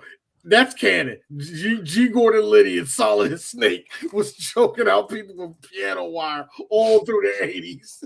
Anyway. Metal Gear Solid 5 is a true life story of G. Gordon Liddy. Oliver North doesn't like all solid because he knows the truth about him. I know you're a fucking test tube, baby. You son of a bitch. You're going to ruin this country. Lolly Lule Low. Lolly Lule Low. I wish Lolly Lule Low was in vertical limit because that would explain the nitroglycerin at least. Fuck. No, but it actually did. It actually did because the Lolly Lule Low was supporting the Pakistanis during that conflict with the Indians. You proved to me that the Patriots had nothing to do with that war that was going on out there. Wait a minute. If they had anything to do with it, they sabotaged all those canisters. This nigga spitting over here. That's all I'm saying. Points are made. I don't know about y'all, but them canisters just look mad sabotaged. Let's think about it. Like second Wash against the call. Seems like that explosive got that Pakistani general, but he survived. How the hell does he survive? There was a whole bunch of nitroglycerin in there. Close the door. Okay, so they gave it away to a mountain climbing expedition. For the fuck what? To dig some people out of ice. How do they know where they're at? That's expensive. Oh my God. We got to stop giving the Pakistani shit. We have to stop. Why are we doing this? That was $16 million. Holy shit! The Pentagon's gonna fucking kill me. How many canisters did they get? Okay, about six. Six? Oh! Wait a minute. Hold on. Wait. Whoa. Hang on. Wait. Stop. Right? No. Stop everything. It wasn't the one with the red tops, were they? Hold on. Did you? I'm playing the other general that shot what you just said. General Riley, did you just say the red tops? Please tell me it wasn't those. Harris, right there. It gets quiet. And I say that. I want to be, you son of a bitch. You killed them. Okay, so I will say this. Continue it on though. Why? No. You know, in the words of Steve Harvey, why it was any of that? Now I will say this. So, you could have given him like dynamite, nigga. That's all I'm saying. Over the course of this rescue mission, so C4 would have did it. One piece of C4. Hey, you might cause another avalanche, but you know what's better? That than experimental nitroglycerin. Bring us some kind of controlled demolition. Yeah. What Acme Company bullshit were they on? Here's my thing. So Monique, Peter, and Wick, they're camping out. Peter, because I guess he's a genius now, he picks up on, Wick is really going to kill Vaughn. He ain't really interested in rescuing anybody. He's really just like, it's on site with Vaughn when I see his ass. I'm with him. I'm with him. It's like, I'm sorry, that's man. Fair? Son, you abandoned. First of all, you stole the decks from my wife. And then you come up with a bullshit story talking about she lost it out of her pack. She always kept it on her. Like you stole that shit and left her to die. I like how Peter is like, gasp, revenge, and I'm like, you're doing revenge? How can you do that, Wick? You could shut the fuck up. That was Scott Glenn the whole movie. Yeah. This mountain. You could just shut up and let me do what I'm about to do. Yeah, resting. You don't like this nigga the whole movie, like, just shut the fuck up, kid. You know that the moment, and you know the moment that Scott got inside that freaking crevasse and sees Bill Paxton again going full Crystal Dynamics, holding up that damn axe. He didn't have to say it. Came into the wrong house, fool. Meanwhile, Scott Glenn looking at him. You're not that guy, pal. Trust me. You're not that guy. Okay. Are you? Absolutely. That is the face of a man that clearly tells you are not that guy. Man, that is a face that says 32 below. Pussies.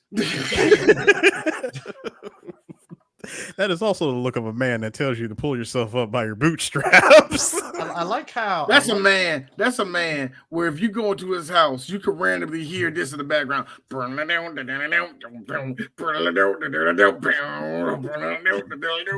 ain't the Run DMC version either. Oh man, yeah, it smells like straight up motherfucking speed in his house. It's speed. Yeah, speed. Black beauties everywhere. Anyway. Hey, real talk though. I like how so when they're putting together this rescue team of Peter, Monique, Vaughn, and then the other three, right? Because basically the whole gist is pair up somebody that's experienced. The Bench Brothers. Yeah, the Bench Brothers. I like how beforehand, even with the rich guy saying, I'll pay everybody $500,000 if they go on this rescue mission. Here's everybody. This sucks, man. $500,000 didn't budge, not a single fucking person. Oh, 500,000 people really? No, so, I'm sorry, Chris. This is in the 2000s where $500,000 I know, go somewhere. I know, but 500,000 still had people looking at him like, but why? Why would you do that? Why would you do any of that? Here's the thing.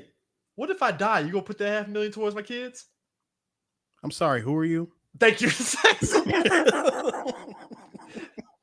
Hey, is Chris gonna get the $500,000? He died on the mountain. I don't know that, Chris. I don't know that person.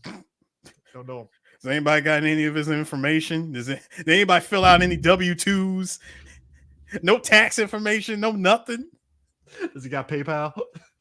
Nigga, this 2000. PayPal wasn't a thing for like 3 years. Hold on, I know there was an online pay thing that happened in the 2000s. I forgot what. Oh God, what was? Hold on. What was PayPal before PayPal? I know there was, because I remember besides wire transfers. I knew people were doing like online shit with money, but I want to say it kind of like wire shit a little bit online that you could do. Basically, I could have sworn there was something online. Wait, hang on. You gotta remember, Chris, this is the year 2000. We were just getting high-speed internet around this time. Okay, fair enough. You're right. High-speed internet was like barely the norm. I'll tell you what we had back then. Western Union. Gonna hotwire that $500,000 to Western Union to his family? Probably not. Like $500K. Hold up. Tevin, blockchain in 2000? Yeah, blockchain. Yeah, blockchain was the thing. Now that I remember. Yeah. Okay. But they weren't wiring that shit through blockchain. Yeah, I was like, I don't remember how blockchain works. So I mean, it's just one of those things where it's like, all right, cool. I'm about to say like late 90s, early 2000s. It was all about that wire transfers. Yeah, I mean, you get that wire transfer, it's a wrap. So it was the most convenient at the time. Like I said, wire transfers, Western Union, Swiss bank accounts, the Swiss, something. Oh my God. But yeah, the fact that $500,000 didn't budge not a single person is hilarious. So it's like folks was really off that. Nah, we good, bro. It's the dead silence of everybody looking around like, anybody volunteer? Nope, nobody. Everybody looking around like, yeah, I'm seeing a whole lot of smart people. I don't blame them. I'm seeing a whole lot of I don't blame them whatsoever. It's like, hey, cool. I think like some people really were off of that energy of like, being told of, oh, what if it was so and so and so and so? Like, if he dies, bro. I'm like, you want me to kill myself trying to scale this damn mountain to get the people that are trapped up there? What nigga, what if I don't make it? You can suck my dick from the back on this, son. I'm like, what if I don't make it? Then what? Well, tough shit. Exactly. Which is the same energy they have for all these other people that were actually trapped. It's like, we don't give a shit. You don't give a shit. I don't give a shit. I mean, they're just looking at the odds. Let's really, really try to scale them odds. Like, bro, we got this mother of a mountain here. They're stuck somewhere over here, way up here. By the time we even get a quarter of the way, we're already looking at high possibilities of death. I mean, we're 25,000 feet off the ground. Death is certain for sure. Like it's there. There's nothing getting around that. Like you're gonna die. We are 25% away from reaching airplane altitudes.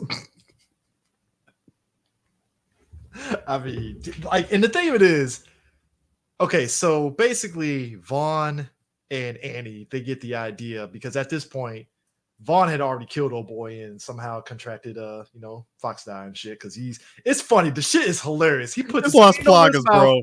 It's Las Plagas. He put his hand over his mouth because basically at this point, this dude's dead. He said, "Yo, put me out of my misery," right? So no, it's more of you're gonna kill me, aren't you? I just took a shot of Dex. Let me take a nap, bro. Nah, he put his hand over his mouth, and I mean, you could probably say it's karma because as soon as he did that, as he's doing it, which was too damn funny. I'm like, that's timing. It's poetic. Like, that was timing. That was poetic. Pure poetic. Like, just all right, cool. So like. At this point, they get the idea. Hey, we get a bunch of blood, put in this bag, and we get it up there, and then we shoot it out, and they'll know where exactly we're at because they have the trajectory of where they're at, but they don't know, right? Mm-hmm. When the blood shoots out, it is just splashed. I'm like, so is that blood going dry? Is it going to ice over in the snow? That's what I wanted to know. I'm like, dude, how long before that shit like gets covered in snow? Like, what if they're not quick enough? Because every time they kept communicating via walkie-talkie, I kept hearing 6 hours out, 5 hours out, 3 hours out. I'm like, bro, the snow keeps coming down. That shit's going to get covered. Look, if I survive that, I am never touching a mountain, anything again. I'm not even climbing monkey bars. Fuck that shit. It's like, I'm not climbing monkey bars. Fuck that. It's kind of like it's the equivalent of like I can imagine the trauma of if you get shot and survive. You see a gun, it could be a cap gun. You ready to take a swing at somebody for that? It's like I'm taking a swing because that's traumatic as shit. Like it really is, and like you just survived almost near death climbing up K2. I don't want to see a hill. That's where I'm at with it. Like nah, I don't know. No. I'm staying. I want to stay in Texas where it's flat. How about that? Completely flat. Completely flat. I'm not. It's flat. It's hot as hell. Say, hey, Chris, you want to go hiking? Go fuck yourself. I'm not going. Go fuck yourself. We're hiking through flatlands. We'll be all right. It's like fuck your hike. Ain't climbing shit. And suddenly, you go hiking, then an earthquake comes. I'm sorry. That is too traumatic to just deal with. Like, I gotta deal with this shit now. Nah, bro. Nah. Wait. There he is. There he is. Hey. I mean, okay, there you go. Okay, yeah, he was like frozen for a second. I'm like, what's going on? I don't want to see nothing. But that blood thing, I'm like, yeah, that's a lot of blood that you shot out of there. It's crazy. Hey, Bill, how'd you get it? How'd you get the blood in the bag? Don't ask those questions, sir. Oh, I'm asking questions. How'd you get it in the bag, son? You got that shit in the damn Ziploc. That's what I want to know. How did you get it in there? You cut him from the top. Deleted scene of him having the bag. Like, all right, Andy, hold the bag open. Go pour this shit. I mean, bear in mind, everybody in this movie seems to be operating with pure Butterfinger gloves. Look, I like how in the words of George Lucas, it's like poetry. Man, it rhymes therefore liquid everywhere. It's like poetry. It rhymes because it's the same scenario from the beginning of the movie, only this time. Wick like fuck this shit. No, I'm dead serious. It's like nobody seems to get a grip on anything. I'm like, bro, was everybody's gloves soaked in Crisco? My man had it was snow everywhere. That's why. Well, also they didn't have the Tomb Raider thing because Crystal closest you got was Chris O'Donnell's cleats and shit, that he was. Everybody had cleats. Everybody had snowshoes. But this is before Stickum technology showed up, where the guys that got the football players be wearing the gloves where it can stick. This is before that was available to everybody. Also, I think if Vertical Limit was made now, it would be totally different because nowadays motherfuckers wear parachutes when they go fucking climbing on fucking cliff sides and shit. Well, Chris, we also know there'll be also a black person in this for no reason too. No. The black person will actually be flying a drone, watching these white people do stupid shit. So also bear in mind that everybody's glove in this movie did look like this.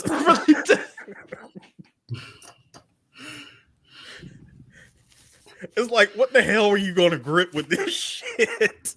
I'll tell you right now, if I'm writing Vertical Limit now, the fuck, Harris. Gotta be honest with you. If I'm writing Vertical Limit now, I'll literally be like, so we gonna put a black person in? Yeah, he's gonna fly a drone. That's it. His name is Jackson. He'll be sitting in front of a fireplace with a computer, having full access to everything that's happening on the mountain. He's in Pakistan in his dope out fucking condo, I'm just flying. Hey, I got it. Excuse me. Is he a black male? Yeah. Can we make him gay? Hold on. Here's the screenwriter. I don't see why we can't. Hold on, D. No, see, gay is too easy. No, that's what we look. That's where we get the white lover. Therefore, we had the check boxes. We're done. No, we're done. We got our swirl. We got our swirl. No, this is me in the meeting. Gay, so that's even better. No. This is me in the meeting. Impressive. Very nice. Make them fat.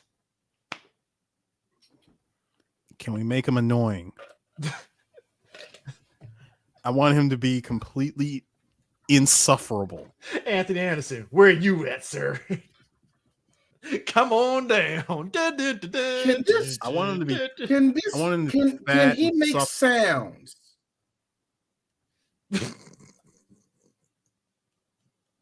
Can he make corny jokes about his fatness? You know me, if I was in charge of this movie, I would go 50 Cent and just have 50 Cent with glasses on, like he's a tech genius, like he was in those what the fuck was the name of those movies? I do not need tech support. No, I do not need current year escape plan. 50 I'm about to Cent. say escape plan. Thank you. Escape plan. They threw glasses on 50 Cent and said, "You're tech guy now," and I'm like, really? When I know everything about computers and microchips. It was even more disrespectful that they had him do that same shit in Expendables 4. No, minus the glasses, and he has a bulletproof vest. That's it. He just put on this G-Unit vest and said, I know a couple of things I can do on the computer. He dusted it off. How is it that I, in my head canon now that you said that, Sue, I imagine he thought Expendables 4 was going to be like 50 Cent Blood in the Sand. It's going to be fun and whimsical, and it wasn't. Fun and whimsical? What was whimsical about Blood and Sand? Blood in the Sand was whimsical as crazy. How was it whimsical? Chris, did at any time of that movie did you get already a feeling? Did you get any of that? No. You said it wasn't Blood in the Sand. Blood in the Sand was whimsical because Tony Yayo's like, "Yo, 50, let's jump this sweet ass ramp in this Humvee." Yeah. I forgot you do get to play as the entire G-Unit in that game. Boy. DJ Woo Kid. Yay. The game. I guess CJ and you didn't say that. Yes, he did. Hey, CJ. That's the only good check DJ Woo Kid will ever get in his career. So hold up, CJ. Understand something. Woo Kid only got that. He only got that shit by default because it was either him or the game. Well, that's only because Young Buck left G Unit at that point, so it was basically Yayo, Lloyd Banks, DJ. On the cutting room floor, on the cutting room floor, there's a scene with Young Buck in it. Right? Cutting room floor. Young Buck was in that game, and then when he left G Unit, it's like the only person with the footage of that is 50 Cent. And 50 breaks that out like every now and then at a party. Y'all want to see motherfucking Young Buck in a video game. Let's watch this shit. Let's watch this shit. This nigga can't act for motherfucker.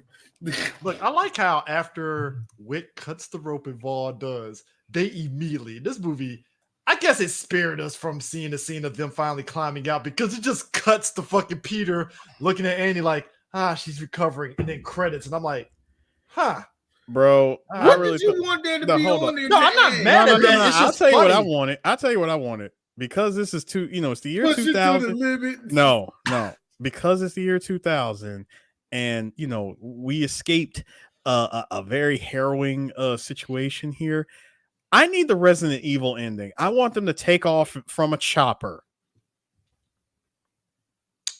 Yeah, I need the Resident Evil good ending.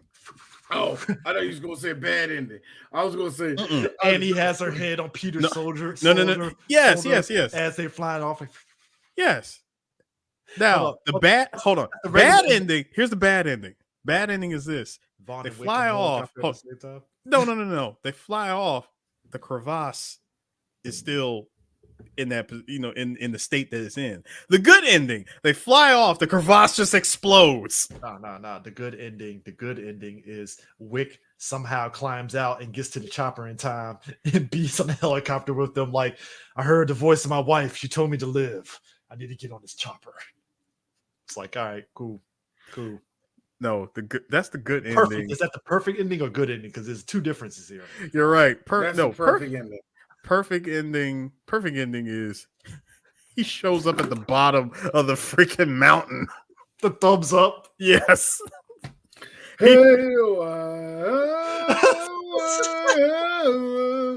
ghost of his wife. He said the ghost of his wife. Cut the Bill Force ghost. Cut the Vaughn in hell. Like, why am I here? Well, you did kill his wife, so killed his wife, and you did stab. You did stab Ben. I'm just saying. Just saying here, man. It's just you went full. You went full insult to injury by stabbing him with air. Yeah, goes all the way black. All of a sudden, you hear. So it seems like something happened out in Pakistan. Don't worry about that, Ocelot. Dude, I swear, I wish this movie, the nitroglycerin itself. This doesn't have enough Metal Gear references in this for us to have fun. This feels like this should have been like DLC for the latest Tomb Raider game, where it's like vertical limit DLC or some shit. That would work. Do you know what? Hold on. Do you know what that means? What we got to hear? Jonah, I'm sorry. I'm still here on this mountain. I found nitroglycerin. I can get out of here. Perhaps I can use this to escape. And I feel like a powerful, powerful lesbian. Also, understand that as she makes her way through the cavern, she's finding random notes left behind from centuries ago. Including fucking Wick's wife. That bastard Vaughn almost killed me. Excuse me. How did she have the dexterity to write? Hold the fuck up. You might this 50-year-old writing right now just because of hyperthermia. So how the hell did you have the power? First of all, you shouldn't even have. First of all, you shouldn't even have fingers from the frostbite alone. That's why he made it. That's why she was at the bottom of the joke as a force ghost. Hey.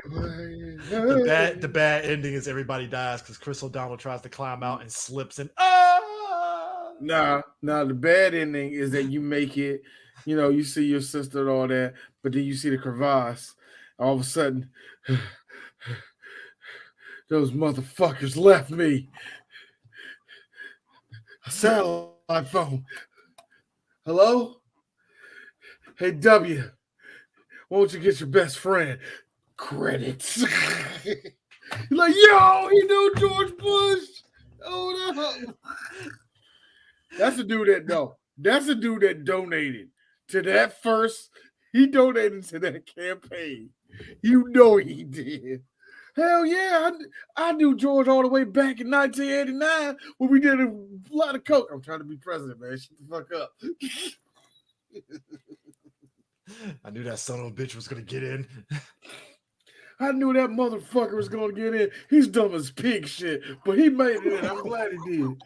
That's the dumbest pig shit.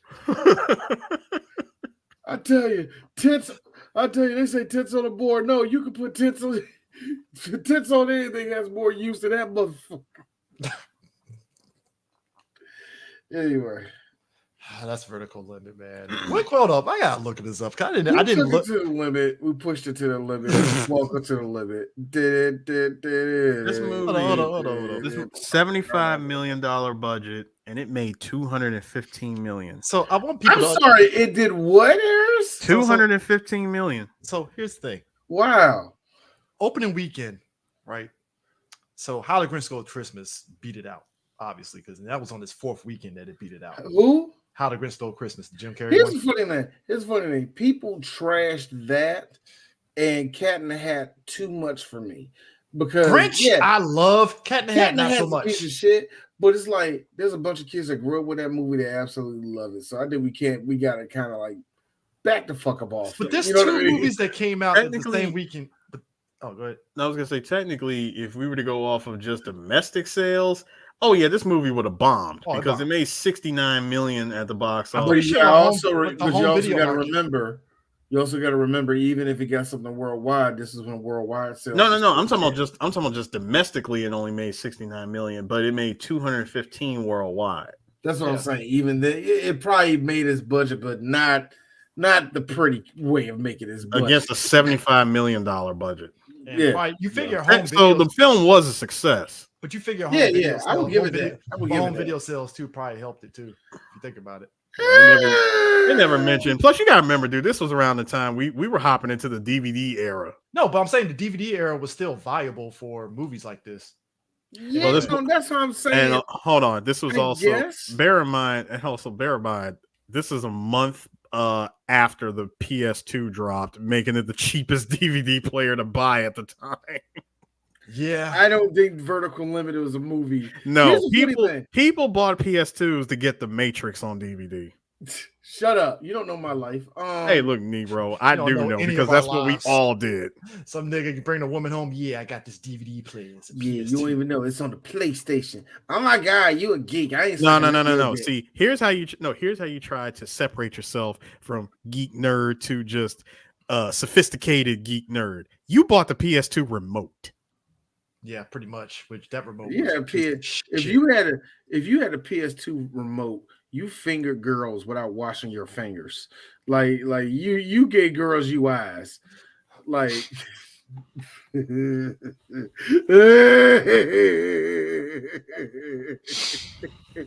that is so wrong. Brother, what's that?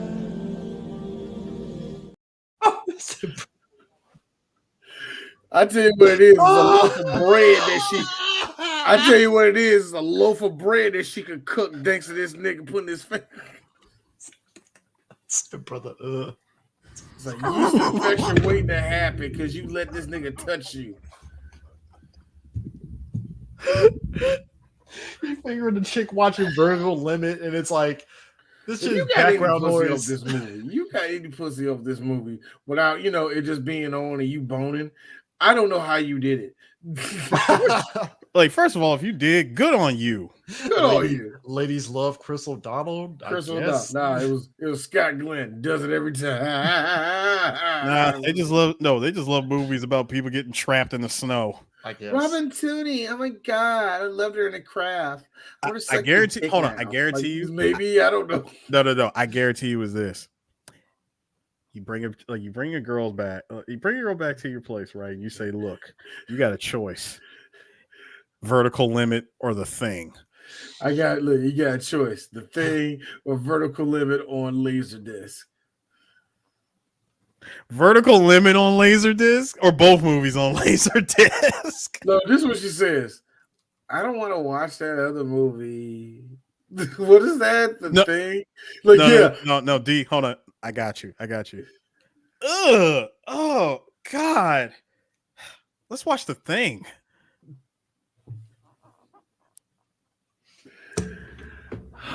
What do we have next, sir? What do we have next? All right. So I decided that we're going to keep this whole month. Can I just go ahead. Two things real quick? Now, of course, the movie got mixed reviews from critics. 48% on Rotten Tomatoes. 48 is pretty fucking high for this goddamn movie. That's 48% in 2000 standards, okay? Shooting high, nigga. 5.2 out of 10. So, what is it? The critical consensus reads: the plot in Vertical Limit is ludicrously contrived and cliched. Yes, it is. It says, meanwhile, the action sequences are so over the top and piled one on top of another, they lessen the impact on the viewer. All of this is very much true. Roger Ebert, by the way, gave the movie 3 out of 4 stars, commenting, it's made from obvious formulas and pulp novel conflicts, but strongly acted and well crafted. Vertical Limit delivers with efficiency and craft, and there are times when the characters are dangling over a drop of a mile. Then when we don't even mind how it's manipulating us. Roger, you let this movie get off. He really did. He did. Yeah. By standards of critics at that time. By standards of him. I would no. If he were to say that in front of me, I would have said, Roger, I'm gonna need two. No. I'm gonna need 2 more paragraphs explaining. Cite your sources, sir. Please. Cite your work. Cite your work, sir. Roger, show me the long box. Hey, did that studio put you on the payroll to fucking big up this movie? Show me the long box. They giving you a DVD release of the Valley of the Dolls, ain't they? They actually finally putting your shit on DVD, ain't they? Son of a bitch. Mm-hmm. But nah, I just wanted to just throw out the critical reception on that. But yeah, what we got next? What we got next? The next movie is going to be a fun one for all of us because we finally we talked about it before, but that was like year 1 to 3 Big Geeks, and we are talking about Street Fighter the movie, the one with Jean-Claude Van Damme, and the one where Raul Julia didn't have to give a fuck, but he gave full of a fuck. I mean, it put in one of a hell of a performance. Look, Raw doing all that acting, and everybody's questioning why he's doing all the serious acting, and Raw just responded in kind like this. But you got to have vision. Folks didn't see the vision then, but they saw it later on. I guess you didn't see that, did you? Which is the PAX by Sonic. The PAX by Sonic. Look. I have never in my life, my mom's cousin saw the movie, right? Me, I saw the movie, that scene where he says, I guess you didn't see that, did you, right? I cracked up at that line, right? We were going on a trip down to North Carolina, and she was in the car with us, and she was like, yeah, I saw Street Fighter. Didn't really like it. And she quoted that line. Me, I'm dying laughing like, that was hilarious. She looked at me like I was fucking retarded for even laughing. I would too. I like that line, and I would look you stupid. Yo, the line delivery is just great. Like, I guess you didn't see that, did you? Nah, for me, and me and Eris, we talked about this, and we better talk about it all the way. Eris, it's just that all of a sudden, this nigga had no hair. He had the shit around his neck. He was a draws. Why did Dr. Dawson? Guys, Balrog had boxing gloves in his pocket the whole fucking time, apparently. He had to put his head in the ponytail. A fucking Samoan nigga. A Samoan nigga is playing a Japanese symbol. This movie is 8 world. No, listen. This movie is 8 World Warriors kind of terrible. I watched 1994 me. Congratulations! Oh my god! Congrats! Fate liking this for one reason. You know what made up for all the shit I didn't like? Australian import Kylie Minogue? No. The fact that these niggas sans ass. Minimal. They did the bare minimal and posed at the end for whatever reason, D said, all is forgiven. I'm so disappointed. I was so disappointed. I hate myself so much. I was so disappointed with that pose at the end because I'm looking at Kylie like, Kylie, Fortnite did not make this version of you until decades later. Where is the unitard? Oh my god! I mean, you know, people who don't realize. I mean, what did it cost you like an extra 10 G's just to show some ass cheeks? And you know what? And here's the best part.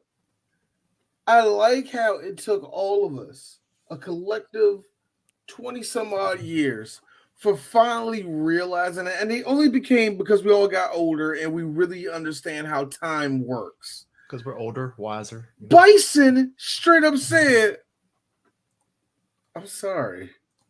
I don't remember any of this. And think about it. And he broke it down for her. The day that I showed up in your life was the greatest day of your whole entire life. History moving, Eris. It changed the path, Christopher. And you know what he said? For me, the shit was Tuesday. It was bars. That's a cold ass line, nigga. Bars. Oh my goodness. Raul Julia knew he was dying and decided with his last three roles, he said, I don't need to do this shit with Gomez, but god damn it, I would do it.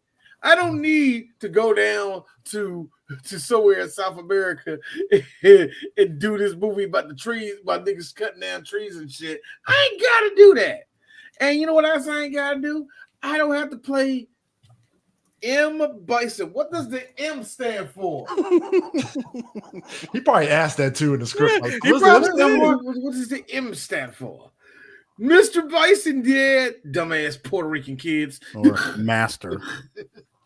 Master Bison, like Master Bison. That's what I always thought it was as a kid. I always thought until they said it's Mike Bison, which had us all confused, thinking that history of dude's name was actually named Mike, but of course, it was, because Mike Tyson was such a huge thing in Japan, and they wanted to give it to Boxer Balrog. They were like, we have a feeling we're not going to get sued, but he would fly to Japan and punch everybody at Capcom. But yeah, I'm glad they did change it because it gave us the greatest thing in the world. Bison! Well, then you play the Japanese CVS 2, and then you see the names kind of go back to the proper person, and it's like, well, this is weird. Or as I like, Nigga is Balrog now. Why? Or if you just play the Japanese version of any of the Street Fighter 2 games, you saw their original names. Shout out to a couple of niggas that knew me and didn't punch me in my fucking mouth when I said his name is Nash. Thank you for not punching me dead by mouth. You should have. You should have. On principle, you should have. On principle, you should have slugged me one. But yeah, Street Fighter it's what's next. Yay. Yep, Street Fighter's what's next. See y'all people next week, y'all. Push it to the limit.